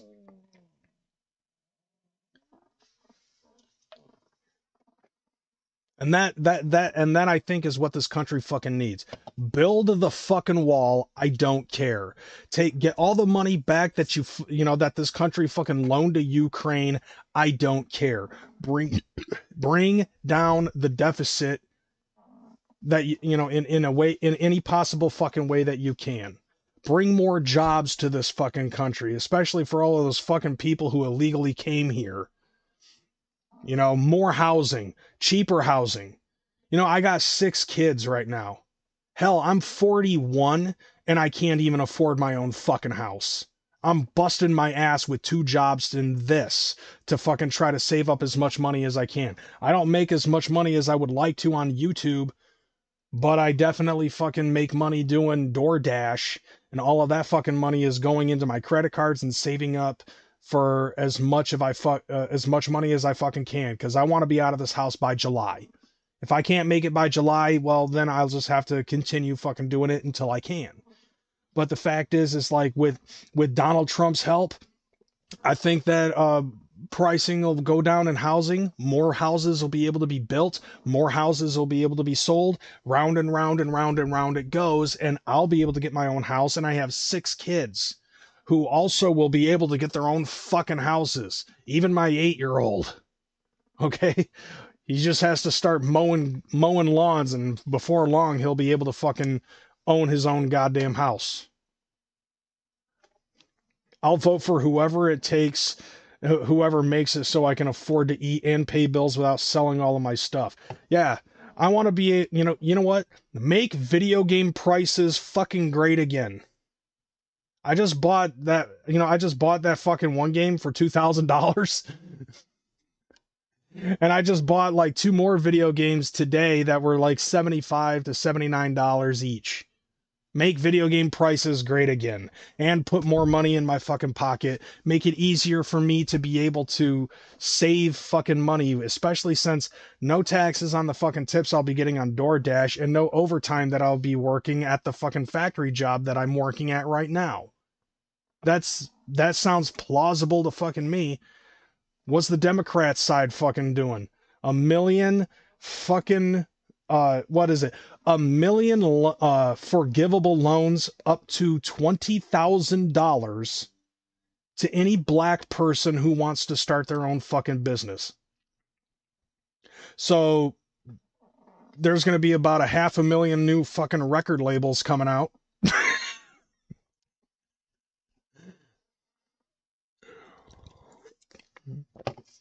The other 500,000, I don't know what the fuck they're going to do. Let's see. Oh yeah, and it's only to black people, according to what that said. So to me, like, and a lot of other people kind of said that seemed kind of fucking racist, that it's only aimed towards black men. Especially since I saw there's so many fucking black dudes on TikTok that got pissed off at what Barack Obama fucking said, trying to chastise the brothers because they are not voting for Kamala Harris. Kamala Harris doesn't have a fucking plan. And the plans that she's fucking saying make no goddamn sense. So, like, I'm voting for Trump. Along with a lot of black dudes, a lot of white women, and a bunch of Mexicans. I am voting for fucking Trump. There's even one guy that I saw that actually had a shirt made that said N-words for Trump. He was a black guy, but still, it was just, oh yeah, with the soft A, mind you. So, you know, and I dude, that was hilarious as shit seeing that shit. I'm like, that's a real motherfucker. Make prostitutes give BJs with no rubbers again. No, dude, keep the fucking rubbers because you don't know what them prosties have. But let's get away from the fucking political debate. Let's talk more about some of the other shit. Now that all of the fucking whiny, pissy fucking people with TDS are disappearing. Oh yeah, there are a lot of grants out there that you can apply for, etc., etc. You just gotta look. Me personally, like, look, dude, I grew up blue collar. Actually, I grew up lazy, and because of a fucking divorce, I decided, well, now that I'm single and I have my own house, I might as well go out and get a job. And I've been kind of fucking working, like heavily ever since 2012. Like 2012 was when I actually woke up and fucking put my foot down and put my nose to the grindstone and started working factory jobs. And for a little stint, I was self-employed. You know, like, that's just me though. Like,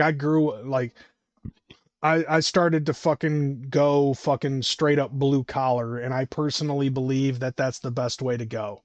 I don't need help from anybody. I'm my own personal, you know, like, financially speaking, I no longer need help from anybody. And I'm paying my own fucking bills. Even though I'm living in my mom's basement, I'm paying for my own car. Paid off, by the way. I pay my own gas and oil changes and mechanical shit for the car. I pay rent to my parents. I fucking have my own internet. I bought my own computer. I buy my own video games. I buy my own systems. I buy my own electronics. I buy my own food. I don't need help from fucking anybody anymore. And that's the way I like it. I don't need government assistance to help me with the shit. If I want it, I'm going to fucking work for it until I get the money that I need in order to fucking get that shit. You know what I'm saying? Like, that's just the way I have become since like 2012. Granted, I've made a few mistakes here and there. And there was actually one point in time where I fucking had to sell a portion of my video game collection to my parents in order to get a loan from them because something big happened and I didn't have the money at the time, but I paid that motherfucker off. And I got all those fucking video games back in my possession again. Took me a long time to get that taken care of and a lot of other fucking debts, but I'm doing it, and that's just the way I'm doing it. And not necessarily saying all this to suck my own dick. I'm just pretty much just trying to fucking make a point here. I don't need the government to be fucking waddling around in my pocket. I don't need them trying to offer me fucking shit, but this is just me personally. I understand, though, as I said before, that there are people out there who need that kind of assistance because they have no choice.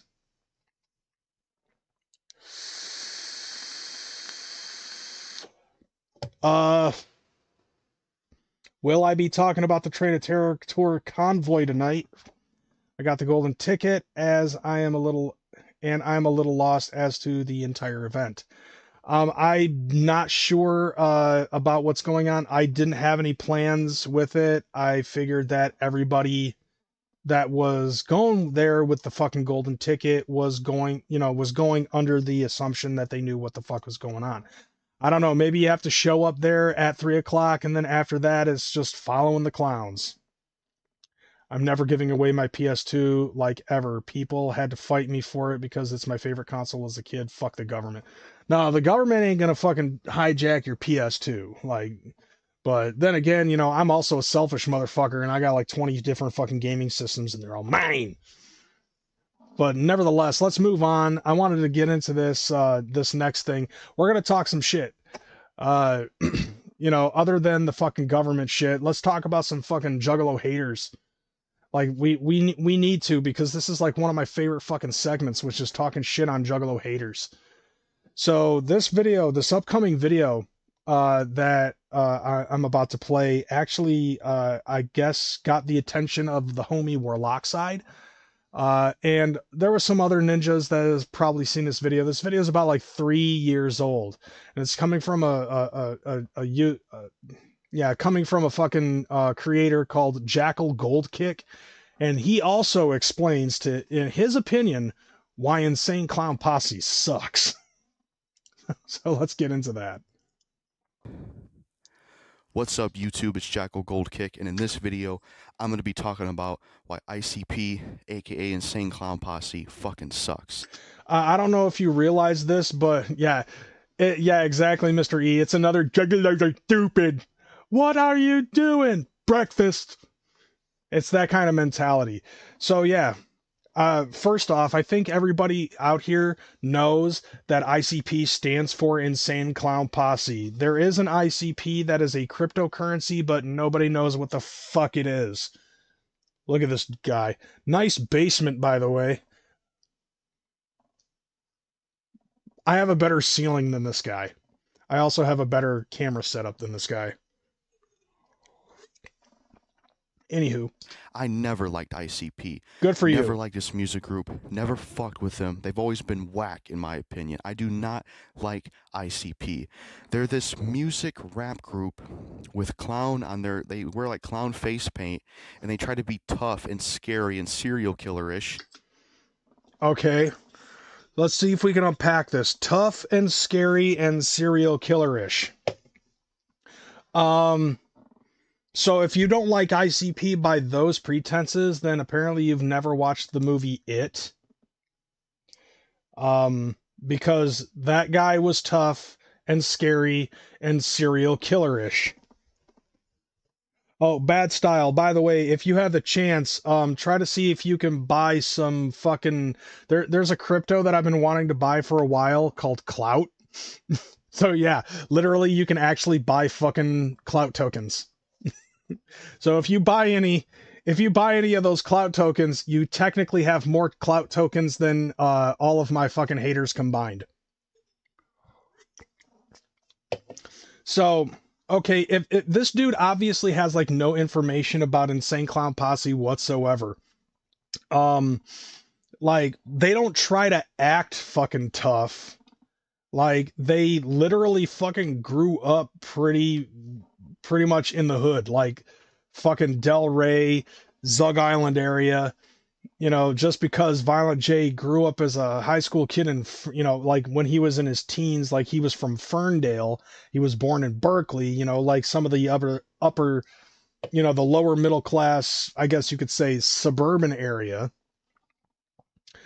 But still, nevertheless, like these dudes, if you actually knew their fucking history, you would know how fucking tough they are. Of course, you know, this guy coming from the safety of his mom's basement and never have gone to an Insane Clown Posse show in his life, or never even fucking had any sort of interaction, not only with fucking Insane Clown Posse, but another human being outside of his house, would not be able to tell what actually is and is not a tough guy. I would dare him to fucking say this in front of Violent J and be like, I don't think you're tough. I think you're a bitch. You know what I'm saying? And Jay would probably fuck him up and put him into a corner and punch him until he calls himself a bitch. Because Jay has done that multiple fucking times. As someone from Michigan, Ferndale, Royal Oak, and that area was actually really bad when ICP started. They're nicer areas now. Oh yeah, dude. Like, dude, I've driven through Royal Oak. First time I ever had fucking White Castle and I felt safe. You know, it's strange. Like, Detroit's an absolute fucking shithole. And some of the neighborhoods in that area, you know, Greektown looks nice. Taylor actually looks a lot better than what was described in the book. And, you know, Taylor's not that fucking bad. Hell, there are sections of Detroit that really aren't that fucking bad. And I'm not talking about Grosse Pointe or Farmington.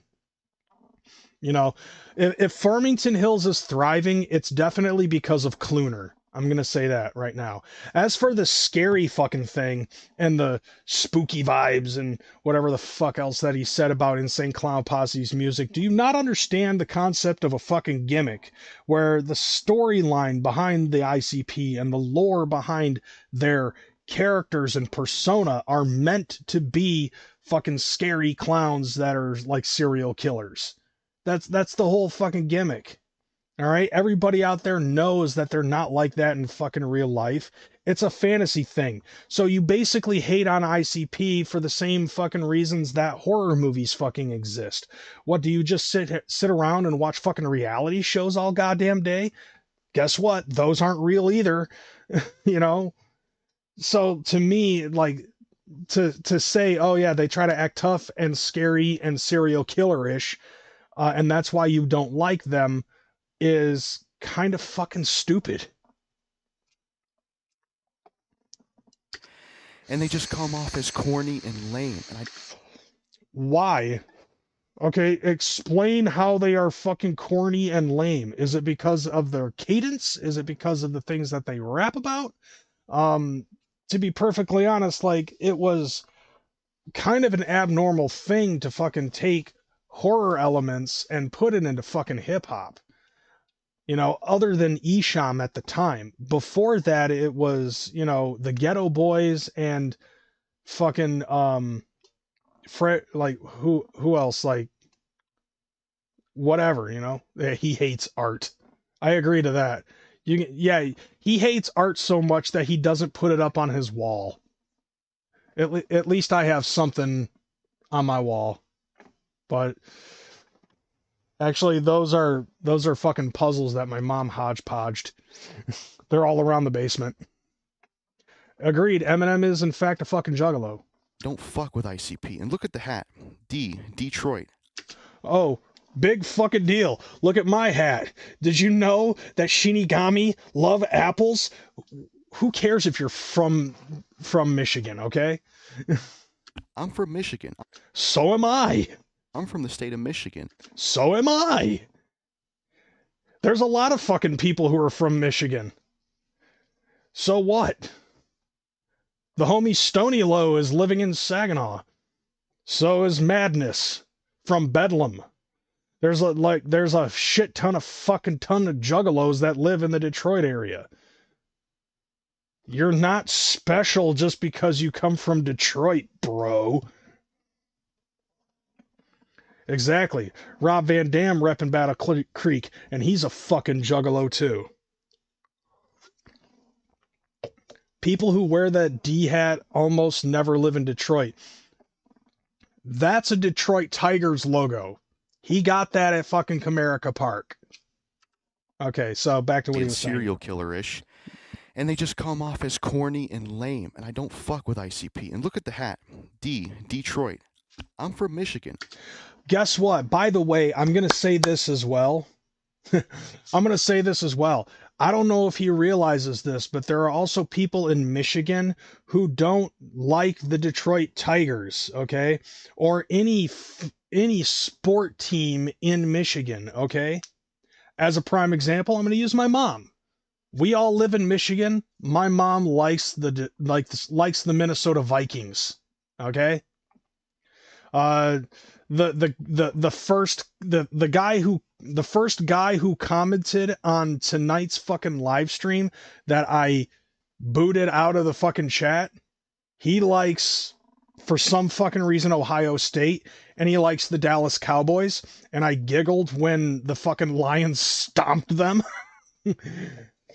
Because, like, no person in their right mind right now really likes the Dallas Cowboys. They just like the fucking cheerleaders.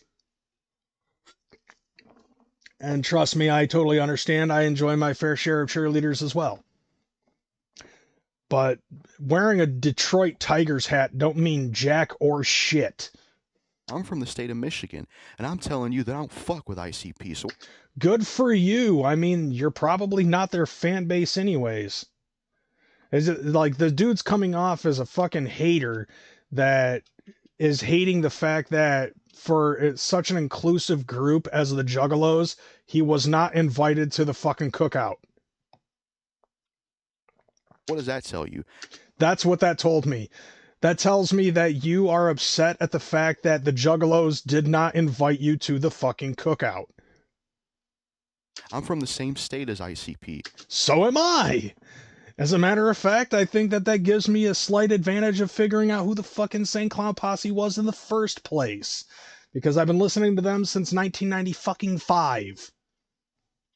Now, it's okay, dude. It's okay to just understand the fact that maybe they're an acquired taste, and everybody is subjectable to, having whatever type of music that they particularly enjoy. Not, and on top of that, even if you're a fan of rap music, you don't have to like Insane Clown Posse because they're a fucking rap group. It's okay. You don't have to put this much fucking energy into something that you hate. Me, on the other hand, I'm alchemizing it because I love hating on haters. It's funny. I'm from Michigan, just like ICP. Okay, we get it. You're from fucking Michigan. Put it down. And I think they're fucking trash. I know, you've been saying that. Like, how many times do you have to beat me in the head with a lead pipe over this? I think they're fucking garbage. Okay, calm the fuck down. We get it. You're from Michigan, the same state as Insane Clown Posse, and you think they're trash and garbage. Okay, you're not explaining as to why, but I would like to know. No, you know what he looks like right now in this fucking shot right here? He looks like a fucking, okay, yeah, he looks like a fucking, he looks like a Mexican Forrest Whitaker. With his fucking lazy eye right there. Right, exactly. Expand, motherfucker. You keep saying the thing over and over. Like, dude, he's explaining things like Kamala Harris explains things. They're an embarrassment to Michigan, and they're a shitty Michigan rapper. Okay, so all of Insane Clown Posse, all two of them is a shitty Michigan rapper. I know I'm kind of like pulling and tugging on strings here, I'm really cherry picking that one right there. But still, it just sounded funny the way that he fucking said that. The same state as ICP. I'm from Michigan just like ICP is, and I think they're fucking trash. I think they're fucking garbage. They're an embarrassment to Michigan, and they're a shitty Michigan rapper. Okay, so I don't know how they're an embarrassment to fucking Michigan. Danny K. Dude, don't fucking hate on Danny K. Danny K is a fucking legend. In his own right, Danny K is a fucking legend. If anything, Danny K is the first white rapper in Detroit. And you can't fucking take that away from him, and I love that shit. I can't take that guy seriously. His voice is on that head. Now, here's the thing though, like, take a look at a lot of other rappers that are from fucking Detroit. So he's probably trying to compare them to fucking Esham or Eminem, or maybe even some other celebrities, like, you know, because Madonna is from fucking Michigan, you know, and he would send his fans on you because he is scared. Oh, dude, I plan on posting the fucking video in post. It's gonna be on there.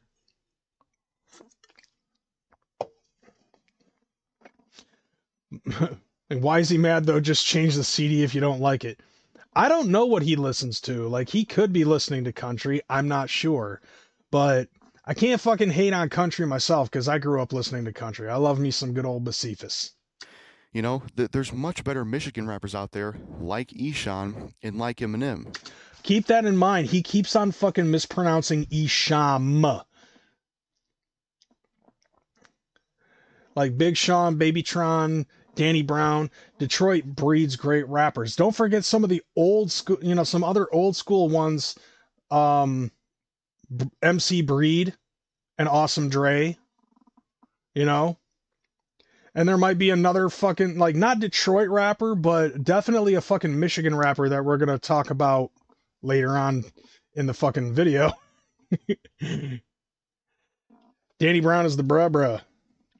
You know, but there's here's the thing though, like, if ICP sucked so much, according to his fucking knowledge on all of this, how is it that they've been able to fucking obtain more fucking popularity and success than Esham?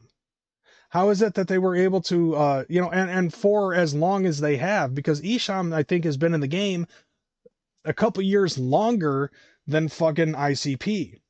And you can't say it's because of the grind, because Esham did have an equal amount of grind. I think he was worth, like, you know, Esham was having like his own leather jackets and had 3 albums out by the time Insane Clown Posse got their fucking start with Carnival of Carnage. But it was like both camps had a fucking hella good work ethic. Yeah, Esham is cool with Insane Clown Posse and influenced them, and, you know, I mean, like, the way I look at it, Esham and ICP, like, they kind of ping pong back and forth with each other, just like a lot of us Juggalo YouTubers did back in the day. But I do have a thought that I'm going to talk about at the very end of this video, because I do feel like that this is a very relevant fucking thing. Which, by the way, ICP sucked in that Eminem beef. Their diss track, Slim Anus, was fucking garbage. He actually took the time to listen to Slim Anus. So this is somebody who basically proves the theory that haters are bigger fans than regular fans. Because if you hated Insane Clown Posse, why would you even so much as pay attention to what the fuck ICP was doing during that Eminem beef? You know what I'm saying? It was trash. They didn't have shit to say towards Eminem. They sucked in that goddamn beef, you know? I mean, that is once again a subjective thing. You know, people would say that Eminem won the beef because he had the higher amount of popularity. And, you know, despite only having like 10 bars that were about Insane Clown Posse at the fucking time. And then the Slim Anus song in and of itself, it wasn't even meant to be a fucking serious thing. Like, they did it to be funny. You know why? Because they're fucking clowns. You know, clowns at some point in time are supposed to be like, haha, look at me, funny, haha. You know, and apparently this goes over this guy's head. Now that's the thing though, is that you know, a lot of juggalos will say that ICP won the beef, probably because they put out more diss tracks, because they did Slim Anus, Ain't Nothing But a Bitch Thing, Shit Talkers, the whole thing with Please Don't Hate Me about Violent J fucking his mom, you know, like the whole fucking kit and caboodle. You know, Eminem ended up fucking just having like skits on his show, the one skit, the Ken Kniff skit of ICP topping off Ken Kniff and trying to say that it was Eminem, and then the fucking lines that he did on Marshall, the song Marshall Mathers, but at the end of the day, it's really subjective. It's opinion based, just like how his opinion really doesn't affect me like it used to, like 20 years ago. Like 20 years ago, that would have affected me. Not so much now, because I understand that it's based off of opinion, because there are some people that ended up saying, like, when fucking Eminem and Everlast were beefing, some people said that Eminem won the beef because Eminem had the higher popularity. However, Everlast, on the other hand, I'm thinking of the right person, ended up fucking winning because he had the harder bars. So that was like something else that a lot of people would fucking say. Yeah, not to mention, you're right, Trailer Park, you have a good point. The beef has been squashed a long fucking time ago. Courtesy of Proof, God rest his soul. So it's like, and this is coming from a guy who, talked about this shit from 3 fucking years. This is 3 years old. So 3 years ago, he still thinks that the fucking ICP Eminem beef is going on. That shit died out in 2007, 2006, when we had fucking Proof and Bizarre on fucking, Twisted's Independence Day. Like the D12 boys fucking kicking it in. And keeping in mind, 3 years ago, we're on a whole other fucking beef right now. So why isn't he fucking talking about the Twisted ICP beef? Okay, 2006 is when Proof died. Thank you for clearing that up.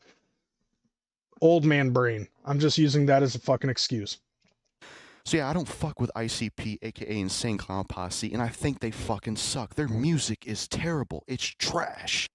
Okay, you've established that. Like, we're a minute and 14 seconds in, and how many times has he had to punch that in? How many times has he had to fucking ring that in that he thinks that Insane Clown Posse is trash and garbage and all this other stuff, and he's from fucking Michigan, so he knows how much trash ICP is? How many times, like, dude, are you phoning this in? You know what I'm saying? They try to be this tough serial killer clown rap group, and they just come off as corny and lame. Their production fucking sucks. Okay, now we're fighting. Mikey Clark is a fucking genius, and on top of that, like, a lot of the other people that have produced their fucking work have been phenomenal. As far as I've seen it. Like, what are you are you seriously fucking saying that Mike E. Clark is a bad producer? Like, you do realize that Mikey Clark has worked with like Kid Rock and Esham and Eminem and a couple of other fucking people, right? Like, this guy gets no hose.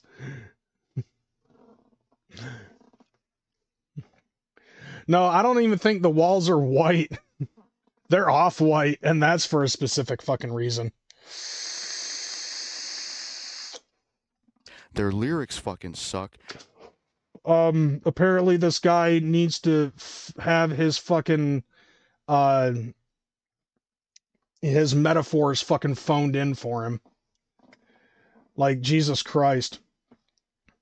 I find that interesting that, he thinks that, all it is just stab, stab, murder, murder, murder, death, kill? Is that, like, seriously? Bruh. Their lyrics fucking suck. Give me some examples of what lyrics fucking suck. Their singing fucking sucks. Partially, I'll agree with that one. Especially with current shit. Like, the singing that Jay has had on Yum Yum Bedlam have been very... I can't even say that they were mid. Hey, Trailer Park, is there a slang term that is below mid that I am totally fucking missing due to my fucking age? Like, you are my go-to guy for fucking today's slang terms and shit. Because I hear you say a lot of shit like bussin'. And me with my old man brain, I like, all I can just think of is stale. Yeah, thank you. Eminem has given Jay his fucking flowers. So has MTV. Although Eminem did that with like Marshall Mathers LP too, I think.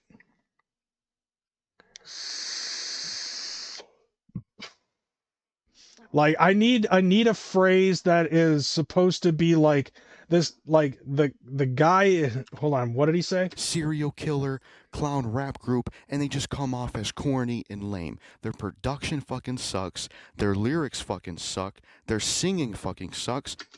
Okay, so yeah, that's where I was. Like, I can't even fucking say that Jay's lyrics, like singing ability is mid.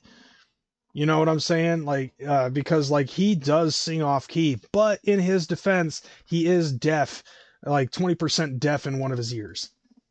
Their rapping fucking sucks. Now that depends, because like for a long fucking time they were very formulaic, but then again, so was Vinny Paz. Vinny Paz had a very, very formulaic fucking rap style, but it was the lyrics that really fucking hit hard. Now, Violent J has actually changed up his fucking rap style, and I know that they're trying to fucking come into play with this SoundCloud backpack rap kind of fucking sound, the trap style shit. They're trying to blend in with the kids and stuff like that, which really shows that Jay and Shaggy are having a fucking midlife crisis, trying to keep up with fucking, you know, with fucking Darby and Ouija and Hex and them. However, you're really just fucking spewing nonsense at this point, and you're not giving any fucking reasons. Like, you're literally fucking explaining to me these reasons why you think ICP sucks in the same way that a Democrat would say why they don't like Donald Trump. You know what I'm saying? And to be totally honest, like, I personally, but once again, all of these fucking reasons that he is giving out are actually just subjective. And at the end of it all, it's like, it's up to your personal opinion. You know what I'm saying? And their voices are trash too. What the fuck? Their voices are fucking trash? That makes no goddamn sense. Jay proved in the 90s he could do what everyone did, and rapped about real things. Life at Risk was one where he showed that he could rap, but they wanted to be way different for gimmick rap. Yeah, in a way, I agree with that, Wendy Savage. Wandy Savage. That's funny. I totally fucking read that wrong, and I got it right, and I was like, I get it. Ooh, yeah. Dig it. Like, some of these reasons could possibly be valid in his mind, but I want examples rather than just him repeating the same shit over and over and over again with no fucking explanation to it whatsoever. I hate the voices that ICP uses. This is a big problem I have with Juggalo rap in general. A lot of Juggalo rappers try to have a creepy, raspy, intimidating voice that just fucking sucks. You know? I mean, that I'll fucking agree with. You know, like a lot of Juggalo rappers, like the Serial Twisted Killer Clowns or whatever the fuck rap names, you know, but like, here's the thing though, there are a lot of rappers in the fucking game, Juggalo or not, that purposefully have that raspy voice. Okay? I literally found that having a raspy voice is actually good for the fucking, you know, for your fucking rap voice. You want to know how to do that? Smoke menthols.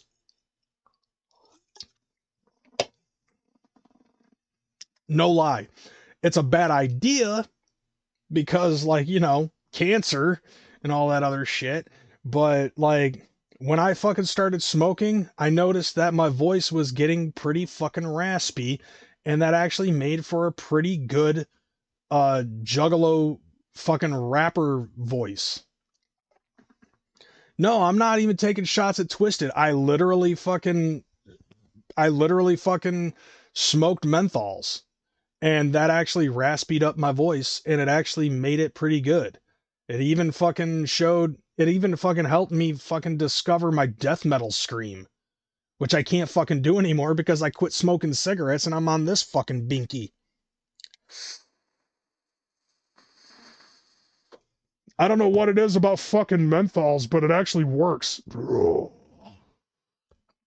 But I can't do it like I used to anymore. You know, they have shitty rap voices. It's like these weird, raspy, trying to be creepy voices, and it just sucks. It's terrible. So yeah, I think ICP sucks. They're also a shitty ripoff of Ishan. Okay, he did it again. Ishan. They're a shitty ripoff of Isham. But you see, here's the thing though, like they actually were like, fuck that, we're not going to talk about no devil shit. And Isham was like a serial killer gangster. Violent J and Shaggy are serial killer clowns. That's like basically saying, okay, John Cena is a cheap ripoff of Hulk Hogan. You know, because they both had the fucking almost invincible superhero gimmick and they could lift 500 pounds dead weight. You know what I'm saying? So if ICP is a shitty ripoff of Ishan, as you said, then John Cena is a shitty ripoff of Hulk Hogan. Even though they have completely different fucking views on shit and all that other stuff, and they have different things that they're fucking talking about. Like, Isham literally fucking rapped about his life. You know, like there were a lot of things that were pro-focused on his life that he talked about. Like that real fucking Detroit life. And Violent J was like, let's just put a fucking gimmick on it. You know, like we're going to have like a fucking Dark Carnival gimmick based off of this dream that I had. Joey, are you in on this? You know, that kind of shit. So it's like, so, oh, this guy. I like real rap, Eminem. I said, nice rectum. I had a vasectomy, Hector, so you can't get pregnant if I bisexually wreck you.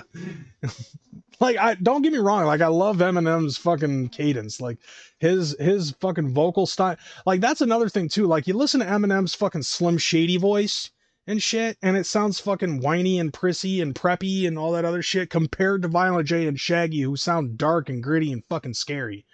You know? But, you know, apparently this guy does not like watching horror fucking movies or listening to them on CD. We get it. But, like, to compare fucking Isham and ICP is apples and fucking oranges.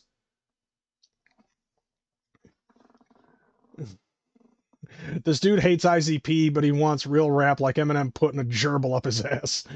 You know, they stole Ishan's style and made it whack.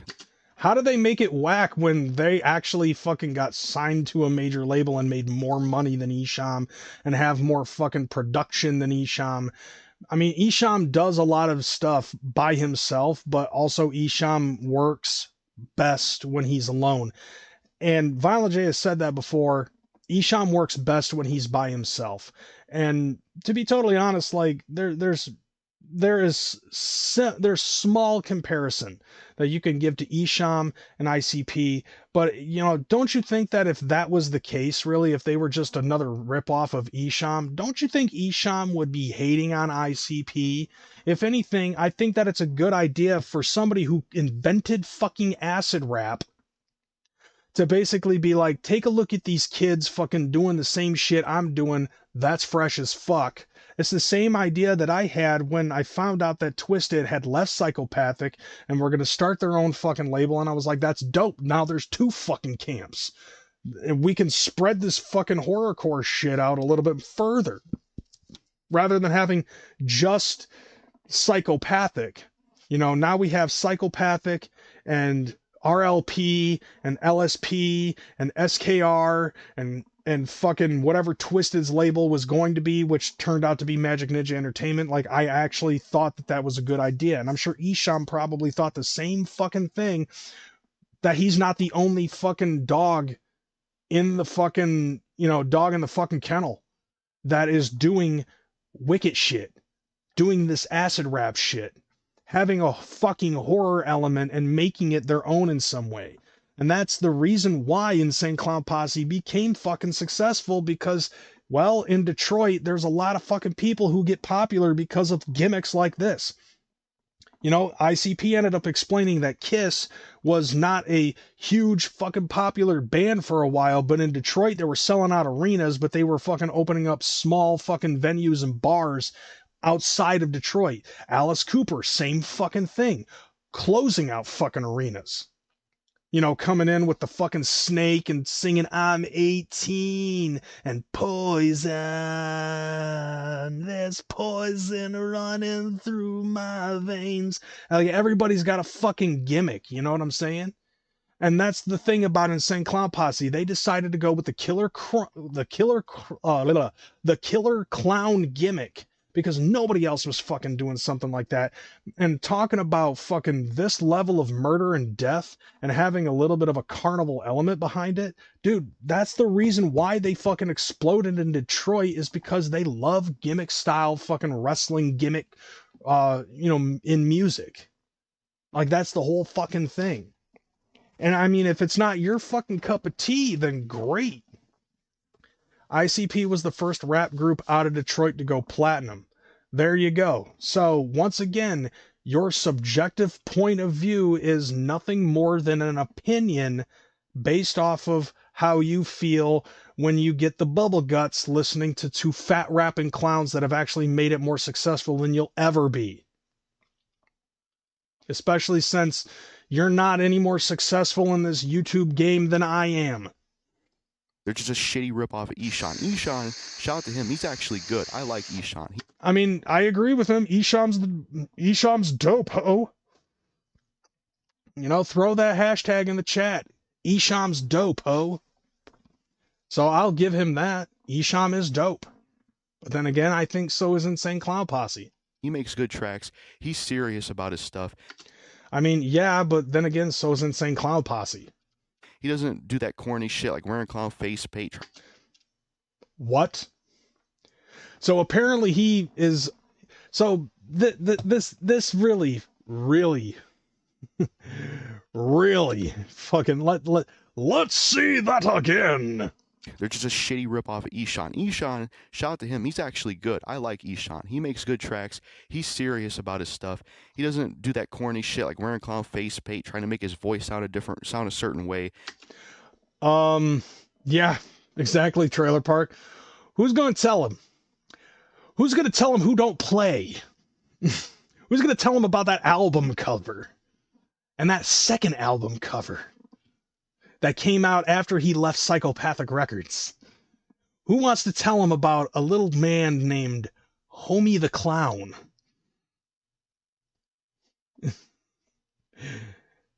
Who wants to talk about Homie the fucking Clown sitting outside with his face painted in white face, hanging out the side of a fucking Cadillac? Who wants to talk about that homie? Did you miss the part where he fucking did that shit? Oh yeah, and if you want to know what his fucking gimmick is he comes out, he wears sunglasses indoors. Okay, like that's a fucking gimmick. He has that fucking gimmick though, you know? Thus the theory that the Wayans brothers inadvertently started ICP. No, Homie the Clown was inspired by Insane Clown Posse and Esham being combined in creating Homie the Clown. I don't want to hear anything else this bitch ass is talking about. All right. Basically, I'm going to put it to you this way, because yeah, that's enough of this fucking idiot here. So I took a look at the rest of his fucking channel, and I can't count the number of times I had seen him start a beef with somebody based off of something that he fucking said, and somebody had a hair up their ass about what he had said, and then he'd make a couple videos about it, and he'd be like, I don't want to fucking make any beef videos anymore. I can't count how many times I saw that while trying to look for this particular video. And then 2 weeks ago, he made a response video to somebody else who made a diss track to him based off of this, which I didn't come across, but I didn't want to because most people that fucking do that type of shit, trying to make fucking rap beefs and shit like that on YouTube, are fucking stupid. And it's a waste of time. And then he made a response video to the response video that was made to his response video over the fucking rap diss to him. And so when I saw that, that's, you know, and that's like obviously the very first thing I saw. So when I saw that shit, and as I was scrolling down the fucking page to try to look for this fucking video so I could capture it and put it on this show, it quickly fucking made me come to the realization that this dude is just talking shit out of his ass because he is trying to fucking create inflated beefs over dumb shit to try to get content creation for himself. I don't understand why people would fucking do that. No wonder why you have such a failure of a fucking career here on YouTube. And I fucking tend to have more fucking subscribers than you, and I do a lot less work. That really shows how you're yeah, he claims to fight people over stupid shit. Yeah, that's the whole thing. And all of this shit that he's fucking saying on here, obviously, it's bait. That's all it is it's bait for fucking lower tier fucking juggalos who are willing to fucking do that whole I'ma kill you with my hatchet in the fucking chats and stuff like that. And some people sometimes fucking bite. Yeah, it's rage bait. And it's very clear to fucking see that shit. I personally think that it's kind of funny that there are still to this day some people who will fucking, you know, this right here is the type of trolling that I was fucking talking about since I started doing these things again. This guy speaks suburban gangster. Right. So basically, yeah, this is the type of content that I wanted to fucking search for, and stuff that wasn't like 10, 15 fucking years old. And I wanted to actually talk about, there was one thing that he did end up fucking talking about, Juggalo fucking rappers. And that's the next topic of conversation that I wanted to talk about. We're taking a Wayback Machine, ladies and gents, to about 6, 7 fucking years ago when somebody was on Dr. Phil. Let's see if you guys remember that shit. Well, you're going to find this interesting, I think. Melissa says her husband, Nick, was a loving man with a 9-to-5 job when they first met. But shortly after they got married, he started painting his face with scary makeup, dressing like a demonic clown, and composing vile music about killing people. Did you notice something? Yeah, you haven't watched this since it aired? Like, dude, take a look at the picture on the top left. Homie has fucking Ouija spelled on his forehead. Look at all this other, like, no, and all this other stuff that he has painted on his fucking face. Oh, yeah, this fucker. Oh, yeah, by the way, he also is from fucking Michigan. I'm just pointing that out because, you know, Jackal Goldkick was like, I live in Michigan, so I hate Insane Clown Posse because they're a defamation of Michigan, or whatever the fuck he said.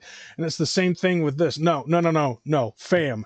This is a defamation of fucking Michigan. Vile music about killing people. Now, Melissa says Nick now goes by the name King Krimzon and believes that he is going to become a famous murder rapper. Murder rapper. And I'm rolling with the twister. Step my damn mind, leave a ransom for your sister. As I hit the mic and I throw it on the asphalt. Body starts to twitch and I'm fiending from the bath salt. I'm with the crowd on this one. What was that? I'm with Dr. Phil on this one. Yeah, yeah, dude. Actually, you know what? We'll just fast forward and go on to a fucking, like, I had everything, like, keeping in mind this and all of the other videos that I had prepped for this shit. I actually found on a playlist that King Krimzon himself had put on his fucking YouTube page, because like, remember, this was his rise to fucking glory, fame and glory. However, here you go. The What Insane Clown Posse's Violent J tells aspiring murder rapper King Krimzon. Now, you mentioned that the Insane Clown Posse, the platinum winning artist, at one time thought your music was really good. Well, professional hip-hop artists... I mean, like, that's a fucking total and utter lie. Violent J and Shaggy 2 Dope of the group Insane Clown Posse have been performing horrorcore rap for 27 years. They have 2 platinum albums and founded the record label Psychopathic Records. Now, Jay and Shaggy are currently on tour, but took some time out today to join us on Polycom, which I really get a kick out of, because I've actually been a fan of these guys for a long time. There you go. He did say they were, he's been Dr. Phil McGraw is a fucking Juggalo confirmed. Even though he's like, you know, talking shit on Nick G over here for fucking, you know, being an aspiring murder rapper. Dr. Phil that looks like he took a little bit of hit before before the interview. Right, dude, for real though. So like, that's another one of the books. We got Dr. Phil, we got fucking, what is it? Fuck, who's have a seat? We got him. Dr. Phil just can't get into that Ouija feller. You know, so we got fuck. Oh man, why is the name fucking escaping me? Chris Hansen? Yeah. So we got Dr. Phil, we got Chris Hansen, and we also got fucking Elon Musk. You know, there's another thing, and by the way, Elon Musk is supporting Trump, so Trump 2024. For real though, like, that would be the shit. Dr. Phil at the fucking Gathering of Legends. Dr. Phil and Chris Hansen and fucking Elon Musk, all at the fucking Gathering of the Juggalos. Remember Juggalos and Juggalettes on Jenny Jones back then? Yeah. And, oh yeah, we also have Drake. I have mentioned the Hurricane a couple of fucking times. That's like a dark horse right there, because not a whole lot of people really fucking know that, right? Dude, fucking have a Juggalo be the first person to fucking go to get their ass to Mars and put a fucking Hatchet Man flag on Mars. That would be the shit. They have a lot to say about King Krimzon. So, Jay, Shaggy, welcome. Thanks. Thank you for having us. Thanks. We sent you the video. We sent you the information to put him on your radar. So, what's your reaction to this? Shaggy, tell me what your reaction to this is. You know, I kind of lost the whole thing with domestic violence, whole debacle thing he's got going on there. You know what I'm saying? Everything that we preach in our music, which we don't show down people's throat, but it's totally against domestic violence, rape, you know, anything like that.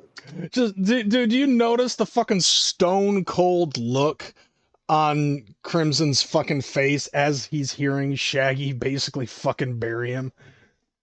Now, according to what he said, like, he did not know that Jay and Shaggy were gonna get called.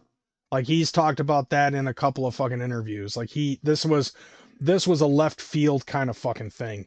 Even though he wrote the whole fucking story, he did not expect Jay and Shaggy to be called in a video conference. So, you know, in my mind, that right there spoils everything for him. Yeah.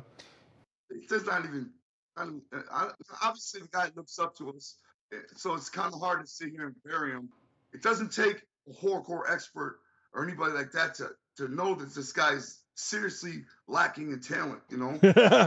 When he's harming all the people that he loves, all the people around him, it becomes something less of his way of venting. It becomes greed. A real friend will tell you, man, you're embarrassing yourself. You know what I'm saying? You're embarrassing yourself. This sucks, man. I am Sounds like shit, dream, you know? Though. I am living my dream, and I supported Insane Clown Posse. Like, listen to him as he fucking tries to double back against the fucking clowns. I supported you when you were opening up in Kalamazoo warehouse when you only had 100 fucking followers and blah, blah, blah. Yeah, and since this fucking video came out, like, since this episode of Dr. Phil, and I actually took the Wayback Machine myself, I reviewed the episode of Dr. Phil, and I spilled some fucking beans about this dude, about some of the stuff that he talked about in his fucking history, convincing his fucking neighbor to cash a bad cashier's check, and then they had like money fucking taken out. He got in trouble for that. I can't count how many times I saw him on the fucking, you know, like in busted for not paying fucking child support. And by the way, also his fucking wife left him finally. Shortly after all of this, like he tried to fucking make it seem like this whole Dr. Phil thing was like a scheme to try to get things to fucking happen for him, and apparently it worked because he got signed to a minor record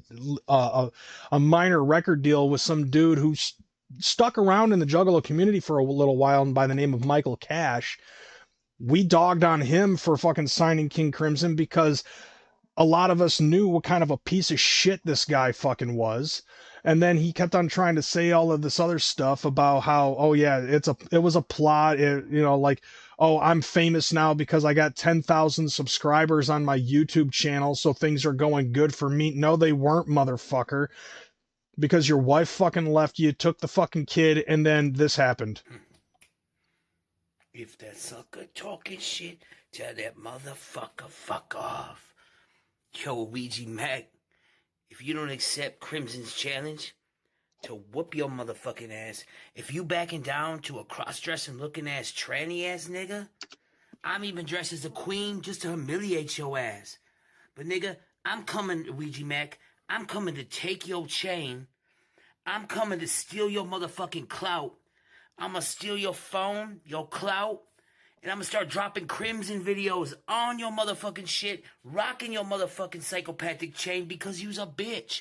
Then I'm gonna wake you walk out in fucking high heels off the stage, or I'm gonna dress like the queen just because I can do that. I can be whoever the fuck I wanna be because Crimson X knows who the fuck he is, but you ain't the god of the wicked shit. You have never been the wicked shit of Ouija Mac. And I'm calling you out. Everybody hashtag get in the ring. Now, this dude was also fucking, like, when we started calling him out, and there was, like, a mysterious fucking dick that was spray painted on his garage or something like that, and a lot of people were like, well, Crazy's also from Grand Rapids just like him, so it must have been him, you know, shit like that. But I'm like, I don't even know what the fuck, I don't know where this dude fucking lives. I don't even know what he's up to right now. But still, like, I don't know, he might still be fucking recording videos like this still to this day, but never uploading them to his fucking YouTube channel because he hasn't had any fucking thing happen on his YouTube channel for the last 2 years. Maybe he's in jail again for not paying child support. I don't know.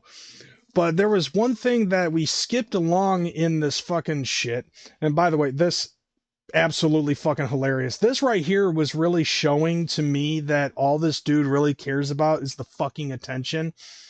And if anything, he was like probably this close to fucking completely killing the Juggalo scene here in West Michigan, just like he did with the fucking metal scene with Mosh Pit Nation. So like he had to, Bad Style, he had to legally change his fucking name from King Crimson to anything else because the original band that was also named King Crimson from the 60s fucking gave him a cease and desist order after they found out about the Dr. Phil episode where he was calling himself King Crimson as an artist. So then he changed his name to Crimson X. And the funniest thing about that was like, when he started, like, he was originally calling himself Nick G, and then he decided that he was going to start calling himself King Crimson. And when people started pointing that out to him, that there's already a band called King Crimson, what are they going to fucking do? You know, what's he going to fucking do when they find out about him? If he gets famous enough, What are they going to do when they find out that he's using their name? His answer to that was, ain't nobody going to do shit because nobody gives a fuck about that old ass band.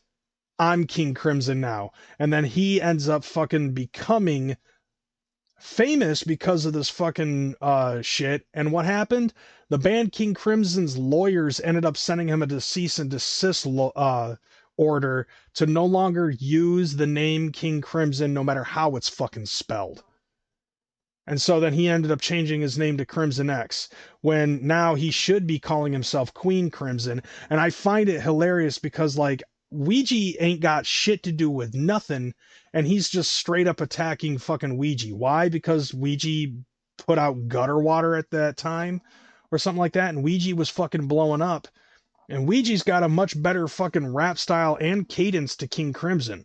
You want proof? I've got a fucking music video that, by the way, I will say this. In the fucking Dr. Phil episode, Krimzon ended up saying that his wife was supportive of her at the very beginning of his rap career, but then slowly started to pull away, and I would assume as much. It had something to do with the fact of how much behind they were on in bills, and then he tried to say that that was a lie too, that he works for a fucking living. His wife said that she was never fucking supportive of his fucking music, and or, you know, I'm not saying at all. Yeah, Ouija never did acknowledge this at all. I mean, why would he? Like, this dude's a low-level turd.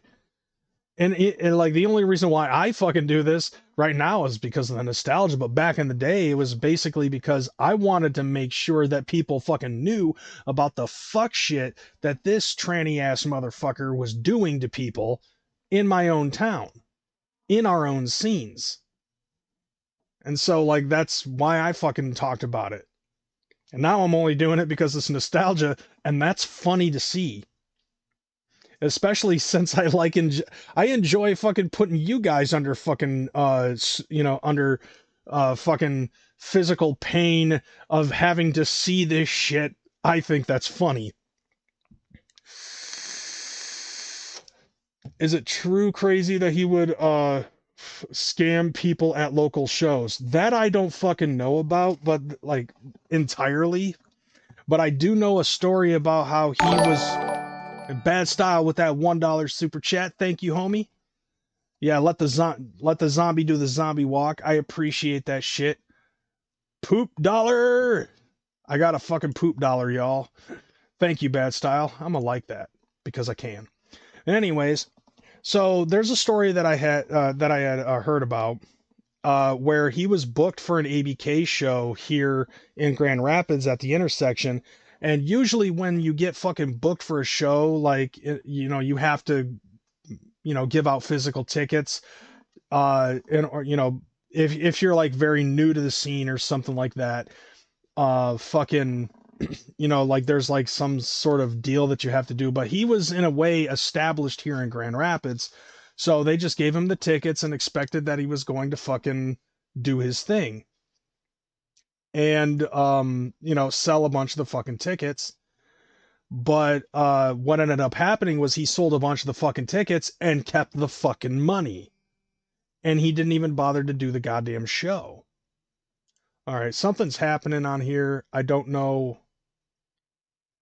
Okay, so apparently there's some buffering going on. What the hell is going on here? God damn it.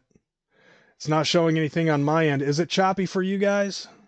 Because it's not showing anything negative on my end. Anyways, anyways, yeah, so like he sold a bunch of the fucking tickets and then took the fucking money. You know what I'm saying? Like, so that's pretty shitty of him to fucking do that shit. And I think he no-showed the fucking show, but the people who had, oh yeah, OBS got grossed out here. I'll try to fucking change it up so that way OBS stops throwing up. I'm just gonna put it back on. I'll just put it back on Jelly Roll for the time being. But anyway, actually, I'll fucking just put it on myself. So anyways, yeah, what ended up happening was, so he sold a bunch of tickets. He never fucking showed, and he kept all the fucking money, right? Yeah, that's a real tweet. That is apparently that's a real fucking tweet. I got it off of Faygoluvers, and when you click it, it goes straight to the fucking Twitter tweet. So anyways, yeah, so like when you are offered fucking tickets to sell to people for them to show up and shit, they have like a little number or a little letter somewhere on the fucking ticket, A, B, C, D, you know, depending on the number of openers and shit, so they would know where they came from. So if he had a stack of D's, if he had a stack of D tickets and people came in with those D tickets, they were not able to fucking use the D tickets, and they would say, I wonder why, you know, like they had like, you know, they would be declined. And then the people who had the D tickets would be like, I wonder why I can't fucking get in, because King Krimzon didn't submit the fucking money for the sales of the tickets that he was giving out because he was supposed to be opening up the fucking show. And so what ends up happening? They fucking call him out for that shit after the fucking show. Everybody that he sold tickets to demanded the refunds. Well, the money was already gone. And he was like, well, I can get the money real quick, this, that, and the other. And he claims that he had repaid everybody who had bought tickets from him for that ABK show. But instead, because of that, from what I'm to understand, he was permanently barred from booking, performing, or coming in to watch any shows at the intersection. And I don't know if that is still a viable thing or not. I've even talked to some people that, you know, I talked to somebody that worked at the intersection. They said that was still a fucking thing. But yeah, he basically burned a bridge with that. He also fucked over Green Jello on some fucking money. That was another thing too. Like, he was supposed to pay Green Jello and he never did. He ducked them and dodged them when they kept on trying to come to his house or wherever he claimed that he was at. Like, he had them coming all over fucking Grand Rapids, and from what I understand, Green Jello ended up having to sell a bunch of stuff just to get money for gas to go to the next fucking show. So, you know. And then there was the whole thing with the cashier's check, and his only argument to that was, I'm on tour right now, I make $1,000 a show. You have any idea how quickly I can pay that money back? It's not the fact that you can pay the fucking money back, it's the fact that you did what you did, the fuck shit that you did to fucking hurt the people and fuck up their Christmas. Because when they cash that fucking fake cashier's check that you just so happened to get on Craigslist, that really fucked over a lot of fucking people. You know, that really fucked over a whole family. So they weren't able to get their Christmas presents. Luckily, the community ended up providing Toys for Tots for that fucking household, and they had a good Christmas regardless of the fucking negative circumstances that came with that shit. He also fucked over a lot of fucking people at Mosh Pit Nation, which is a local booking company around here. I don't know the full details of that, but my baby mama's fucking cousin works for Mosh Pit Nation, and she can't stand that motherfucker. You know? And then me, I just see this type of shit, and I just think it's fucking hilarious because, I mean, like, watch this. Here's a fucking music video for you, fam.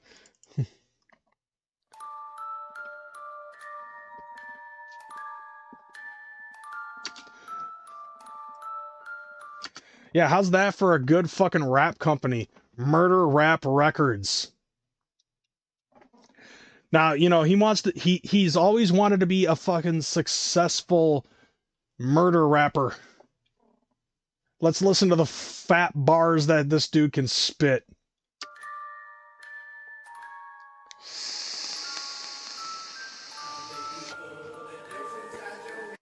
The blonde chick?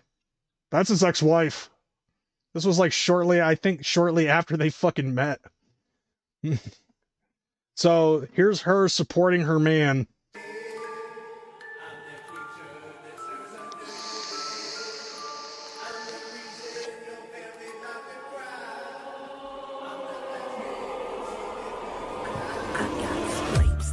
general, but still I'm a criminal. I be saying fuck you, never subliminal. The truth of the matter is I hate you when you spit. The fucking dome piece is brought to you by Brawny. Yeah. He reminds me of Cyrax, who tries to make it big in the underground too metal to rap. You claim to be a don, I must be on the atheist shit. Let's get straight to the bottom when that 44 hit ya.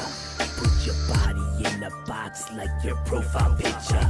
Kick your door off the hinges, grab that Freddie King cat. Put a pistol to his mouth and ask where the others at. When I leave that bitch. Hold on. Let me rewind this.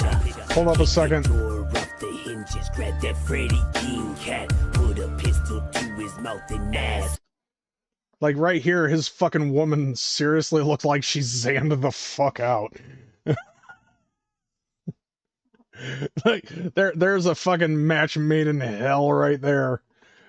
A zanned out fucking blonde chick and a guy who wears a fucking mop for a fucking wig. Dr. Savage has no fill. Where'd it go? Where the others at? When I leave that bitch, guaranteed no survivor. Stab your baby mama with my rusty screwdriver. Ooh, oh, yeah. He mixed Freddy Krueger and Ed Gein. Yeah, he's an idiot. You know, that's like blow dick like a cello. Guaranteed to make them fucking bleed. Leave them bagged up like an ounce of bad weed. Leave them bagged up like an ounce of bad weed.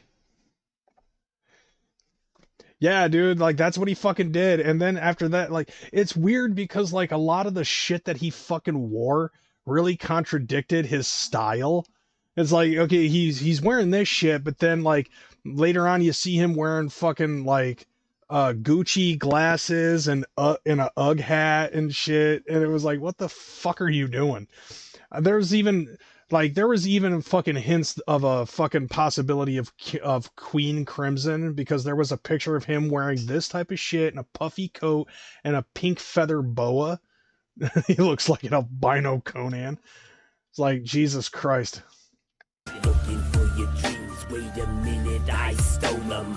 Razor sharp lyrics, don't believe me, try and hold them. Make that bitch bleed, I'ma slash like a psycho. All masked up, Halloween, I'm Michael. I'm the evil that lurks inside your head. I'm that creature that stirs under your bed. Yeah. I'm the reason your family about to cry. Like, look at this. I'm the last thing you see before you die. I'm a killer, killer, killer, killer, killer.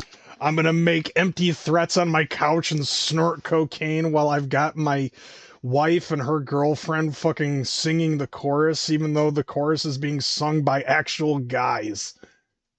The singing, I can't. I know, bro. It's fucking terrible. So, like, are we done with the fucking cringe? Do you guys want to be finished with the cringe? Because let's move on to the next thing. And this is the last thing that I have going on for my shit. And that is the fact that Darby O'Trill came out with a new music video. Do you guys want to watch the new music video with me? Headcanon Krimzon is Cody Manson's dad.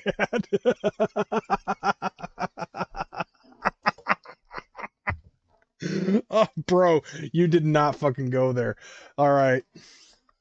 His diss to ICP was so lame, he just kept repeating himself in that song. Hating me and making me which member that LOL. Like, dude, this fucking, like, dude, my song is better than this, all right? And it was produced very fucking shitty. That's what I'm gonna fucking say. Like, if I actually put a little bit more effort and didn't second guess myself, I probably would be a more fucking successful rapper than this guy. But all right. Enough of this, dude. Let's watch some fucking Shovelmane. All right. So yeah, he came out with this music video for Skullbone Soccer. And this fucking song sucks. All right. So yeah, so I can definitely tell you this. Darby O'Trill is definitely going to be a fucking banger. Especially after listening to this fucking guy. Even if this song sucks, which I doubt it because it's fucking Shovelmane, it's leagues above this fucking one. All right, enough of that. Let's talk some Darby. Yeah. Oh, hell yeah. And then they just showed Shaggy. Hello, remember me? The blue-eyed devil that appears within your dreams. Dude. Don't shout. All I'm gonna do is pull all your fucking teeth out. Alright, already I'm fucking saying this. Yes.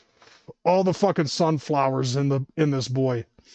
The fucking production on this, obviously leagues above. So, as far as I see it, like this, fantastic already. And you know, like I'm a visualistic guy. I prefer watching this shit. And it was cool seeing all of the fucking people in the crowd were changed into fucking sunflowers. Just for that little fucking shot.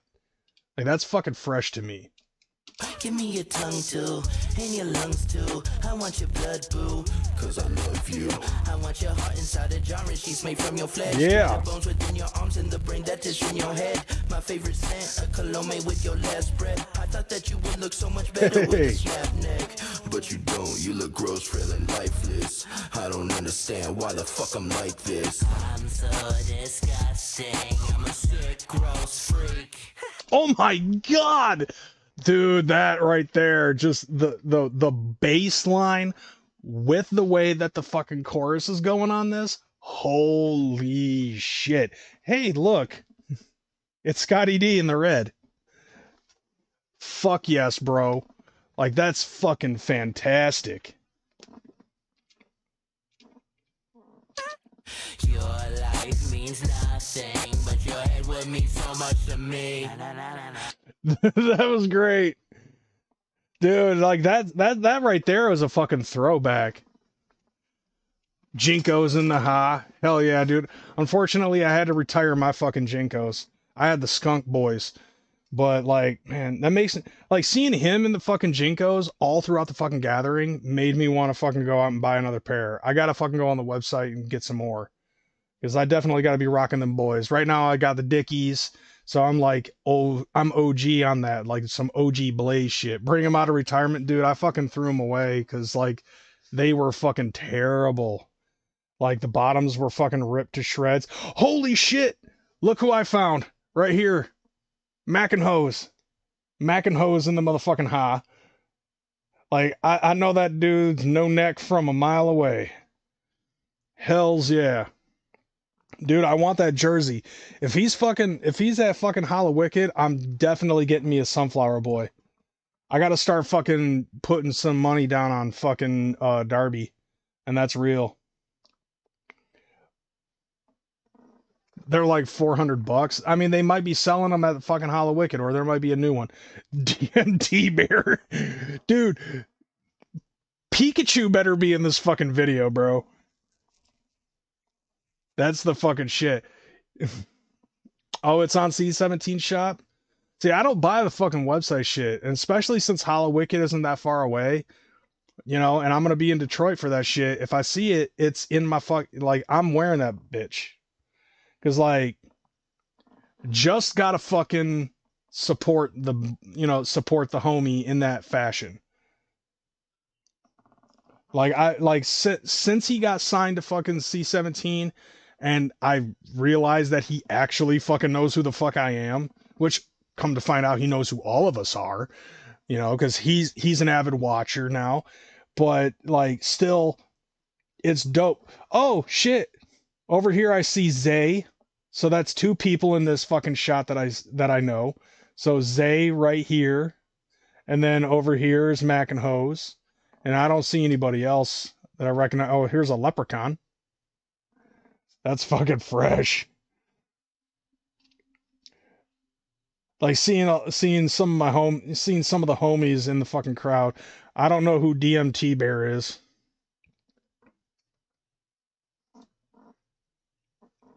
I'm so disgusting. I'm a sick, gross freak. That's dope. Your life means nothing, but your head would would mean so much to me. I love that throwback right there. Your head would mean so much to me. Oh man, I love that he's. See, this is one thing that I really like about some of the newer Juggalos on the scene, whether it be him or fucking Ouija, even Hex. Like, there's so many fucking throwbacks to the old Juggalo shit, which really shows where they're at in this fucking Juggalo scene. You know what I'm saying? Goodbye, it's time for me to leave now. You won't find faith no matter how far you reach out. Sick puppy, go ahead and put me down. I'm the creepy clown that nobody wanted to be around. Holy shit. Stomach open, leaking entrails. I collect the dust, scabs, hair, bones, and nails.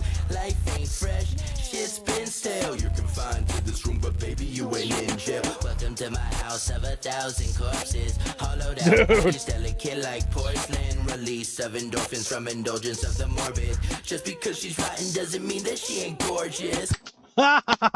She's still fresh. She's still fun to be around. Y'all just you're prejudiced against dead people.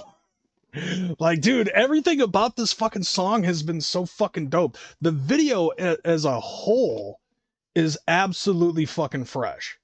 Like, I love this shit. Like, from the camera angles, the productions, the way that he fucking throws these goddamn bars, and some of the things that he's saying in the song itself is just absolutely phenomenal. This does definitely sound a lot different than fucking Creek. Like, dude, Darby ain't just gas. This motherfucker is kerosene. Like, I am so glad, like, Ouija fucking gave him a chance and put him down on the docket. Because, like, this dude has been really elevating Chapter 17 to levels that I don't even think Ouija would be able to do by himself. Especially with some of the shit that he's put out. Like, words do not fucking describe, you know what I'm saying? I'm so disgusting. I'm a sick, gross freak. Your life means nothing, but your head would mean so much to me. Oh shit, there was I think there was a chick in that pit. Hold up. I'm so disgusting. I'm a sick, gross freak. I love the CG. Like, he's definitely fucking using AI for that fucking, for the sunflower thing. Your life means nothing. Yeah, there's bitches in that fucking pit. Right there, proof in the pudding. And then there's like some like, that dude in the yellow shirt looks too fucking thin to be trying to survive a mosh pit. Zab edited this? Okay.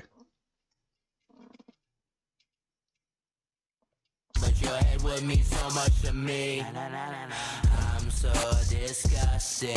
I'm a sick, gross freak. See, I'm noticing something there. There's always a fucking trend when it concerns fucking Darby and some of the things that he says, like self-deprecating humor in a sense, you know, because like the last major fucking song that I know of with Darby was I'm a piece of shit, I'm a piece of shit. So now he's saying he's a sick, dark freak, which I can't fucking hate on that. Like, the self-deprecation is kind of fucking cool in that sense. Your life means nothing, but your head would mean so much to me.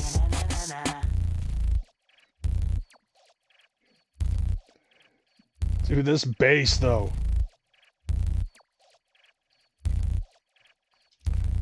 There's the DMT bear again.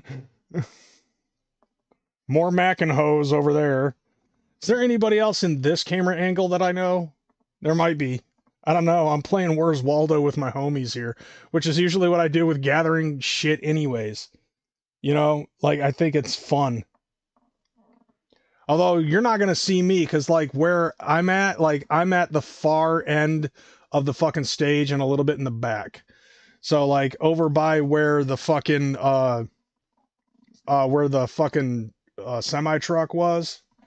Oh, yeah, like, this guy right here, I've seen this dude with the yellow hat. I've seen him before. I've actually talked to him a couple of times at shows.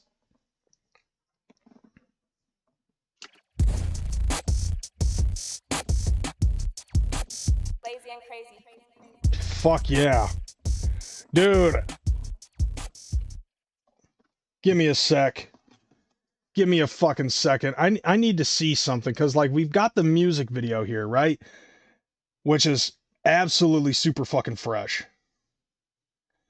But I gotta take a look, man. Yeah, Darby definitely deserved that main stage. I was just like, dude, I'm so proud of this dude for everything. Like, I don't feel like that it's been fucking given to him at all.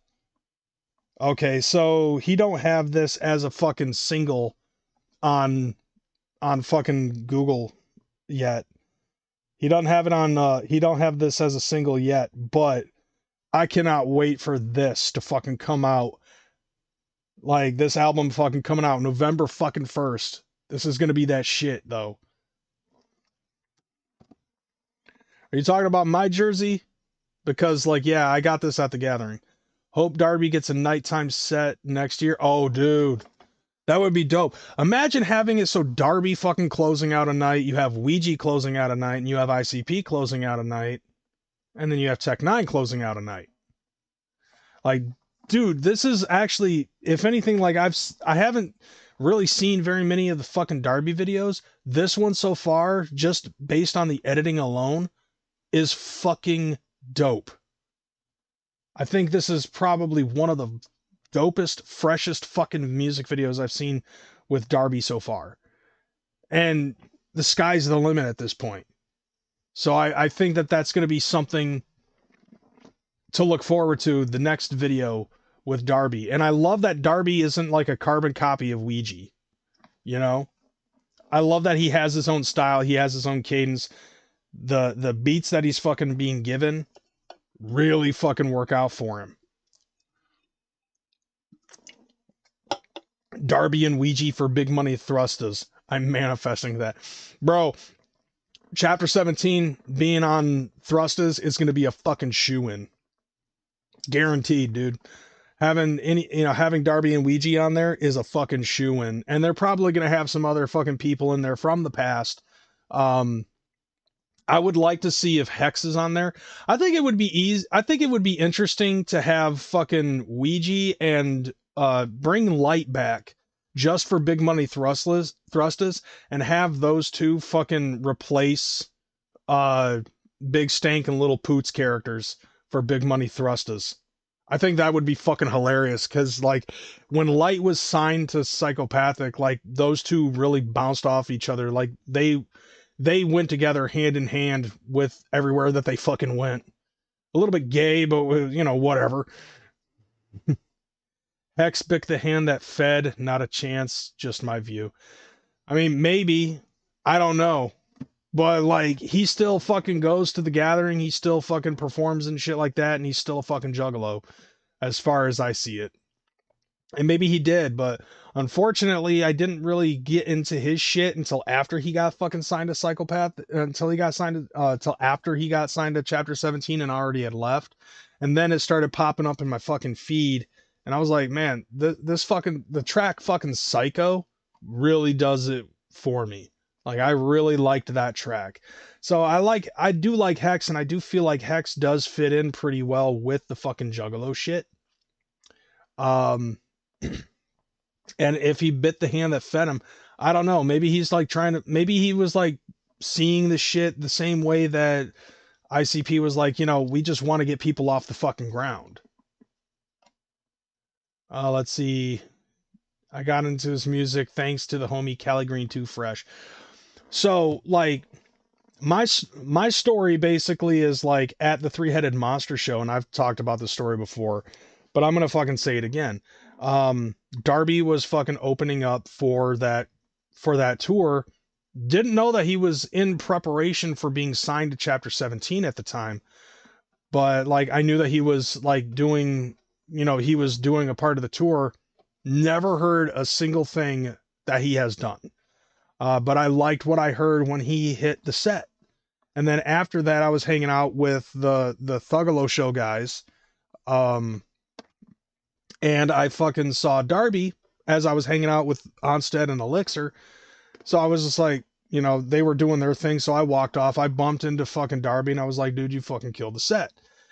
And he fucking turned around, and he was like getting ready for the usual thanks and a dap and whatever, and he's getting ready for it, and he turns around, he sees me, he's like, holy fucking shit, you're Crazy McKormik. I was like, you know who I am? Like, you actually watch my shit? He's like, I watch all y'all. And then the next day, it was announced that he had officially signed to Chapter 17, which I thought was fucking dope. I saw him at the gathering of the Juggalos a couple of times. He still knows who the fuck I am, and I'm never gonna fucking take that away, because like that's a real fucking cool introductory story. I love the fact that he knows who I am because of my fucking shit on here, and I love the fact that I know who the fuck he is because he knows who the fuck I am, and I'm supporting him in his fucking career. You know, and I'm going to continue to do that, because as long as he's cool with me, I'm cool with him, and I would like to have it be more than just us staring at each other lovingly, you know, and being stargazed. I'd actually like to have him in a fucking actual conversation. Hell, you know what I want? I want him to come over someday when I get my own place and be my player too. You know, like him and me fucking playing Mario Kart or some shit. That would be the shit. Just to have him fucking sit in my living room and us fucking playing Nintendo. That's what I want. That's the goal. That trailer park is what I'm manifesting. Darby O'Trill and me playing fucking Mario Kart 8. I met Darby through a myriad of mutual friends back in 2015, 2016 when I was managing an artist. He's always been fresh. And he seems like a fucking cool guy, you know? He seems like the kind of guy that would help you move a couch if you asked him. I don't know, man. I don't think I would actually ask him to help me move a fucking couch. Be like, no, fuck that. We'll get 2 men in a truck to fucking do it. But dude, that fucking music video, dope as fucking shit. That is an absolute fucking banger of a track. I can't wait to see how that's gonna fucking bump in my Prius. It's gonna be, it's gonna be the shit. You know, Vinny the ICP kid. CPN actually met him at the gathering of the Juggalos because he was a fan of CPN. Remember that story he shared with Blue? Like, dude, fucking Vinny the ICP kid. We all met him actually at fucking not at the gathering. We met him at DCG Con, and like we were all chilling outside, and he was just sitting on a bench talking to somebody, telling a story about his dad, and all of us just fucking stopped and gravitated around Vinny the ICP kid, because you got to remember, Vinny the ICP kid is the original Juggalo celebrity. And you know, and you have a bunch of us as YouTubers fucking standing around, and we're all doing our thing, and people know who the fuck we are, but Vinny the ICP kid was the original Jugga-famous motherfucker. So we're all fucking taking, you know, tabs with him. And yeah, Vinny the ICP kid also watched CPN shit, but they had like kind of a mutual thing. Also, like with me, it's like I find it difficult to fucking inject myself in with fucking celebrities. And so far, Darby has been the only person that I have really had a fucking innate, even short fucking conversation with. You know, like that's the closest to an actual conversation, other than Shaggy 2-Dope fucking making fun of me having a pink iPhone cover and calling it a man salmon colored fucking phone at a VIP. But that was to go without saying. I was just, I saw, he said that shit, and I was just like, God damn it. Fuck you, Shaggy. And then he took a picture of me with the man salmon iPhone. I just happen to friend people that end up blowing up later, and I look like in Effect Ninja when it just happened. Dude, Trailer Park, the next time I see you in person, I need to rub your butt just to get a little bit of that flavor, so that way I can get fucking super Jugga famous on, you know, on a higher level than what I already am. Like, you are like the fucking Midas touch, is apparently what it is. I just need to give you a hug and fucking rub your butt. Like, that's all I need to fucking do. Let's see, I remember Darby's reaction when he found out I smoked weed, and he handed me a joint to smoke with him. Yeah, but I like, dude, you know what I'm saying? Like, I still need that because like I could be more, you know? I just need a little bit more fucking water on this fucking seedling and I'll get somewhere with it. But that's it for me and the fucking show. Yeah, Don, dude, when we found out Don was smoking fucking weed, like all of us, like everybody fucking blew up when we saw him hitting the fucking blunt. And then and what did Don say to all of us? Like everybody at Carnival Spirits, me, CPN, Sid Jones, he just fucking goes, what? And we're like, we didn't know you smoked weed. He's like, and Don's like, dude, I live in Colorado. Fair enough. But hell yeah, much clown love to y'all guys. If you haven't already subscribed, make sure you hit that subscribe boy. Check out the merch store. One last thing, shout out to to the homie Bad Style for that $1 poop dollar super chat. I appreciate you guys giving me the fucking love and support. I'm happy as a fucking clam when it concerns all of this. Even the fucking haters that come in and want to try to be, assholes and trolls and try to talk shit. I really appreciate that shit. Y'all have a good one. I'll see you guys in the next one. I'm trying to do what I can for doing multi-streams on here and on here for the members only and also on Twitch for the games and shit. If you missed it, I'm going to be trying to put out more shit for that. This is my plug, and buy some merch, dude. Me as a fucking Super Saiyan. Like, that can't be fucking beat.